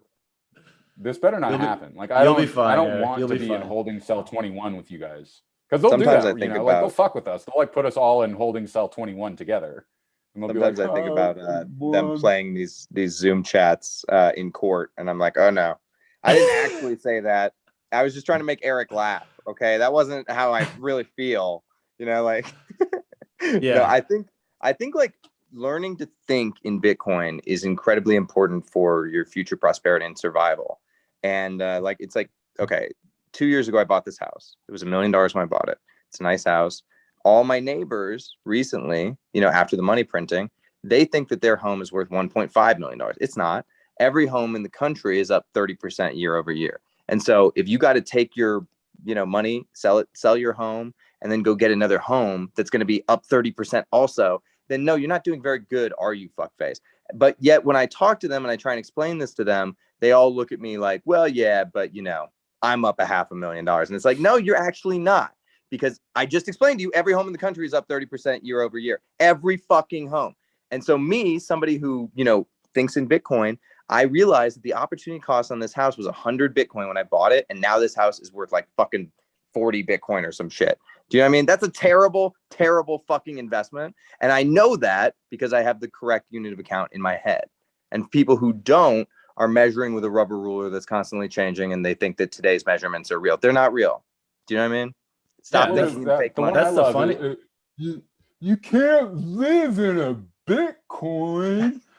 Yeah, you dumb motherfucker. You also can't get shot in a Bitcoin. You also can't have a Bitcoin physically extracted from you. You also don't have to pay your yearly tribute just to own your fucking Bitcoin. So why don't you shut the fuck up about that? God damn it. You know, I think this has been relatively useful lately, but like just kind of positioning Bitcoin as like a portal to a cheaper world, because like everything is going up in price except in Bitcoin terms, effectively, right? So in Bitcoin terms, everything is plummeting in price. Life is becoming less expensive if your unit of account is Bitcoin. Everything else, your world is getting smaller. In Bitcoin, because everything's becoming more affordable, your world expands. You have more optionality. There's more things you can do. Like, isn't that what you want? And to the point about like home prices now, like, yeah, it's not real, but because of how manipulated everything is, it's like fucking bore against that shit and dump it into Bitcoin, and you're way ahead of the game, you know? Well, you know who it is? You know who it is real for? It's real for the people that don't own a fucking home, John, because it just got 30% more expensive and labor didn't go up. Wages didn't go up. 100%. I mean, that's shitty. That's shitty as fuck. That's a fucking illegal, rigged, immoral system. But that's where, like, that's what concerns me the most, right? Is because like people with wealth can insulate themselves from inflation. And even if it's not real, right? Like even if you price your S&P or your home in the monetary expansion, like let's say you're flat, but at least you're flat.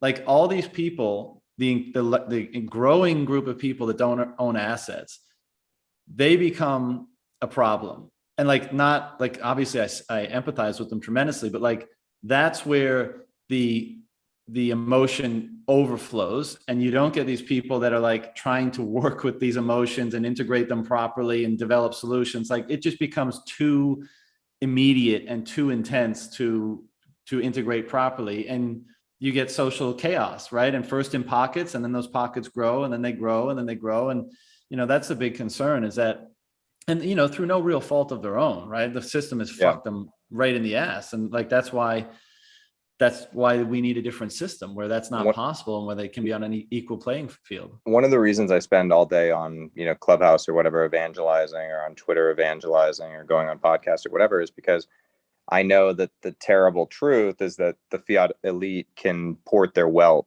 into a Bitcoin system. But at the same point, this is a game of musical chairs, and, you know, you decide what price your chair is for sale for. And so I would like to onboard as many regular people as possibly can be, people who are losers of the Cantillon effect.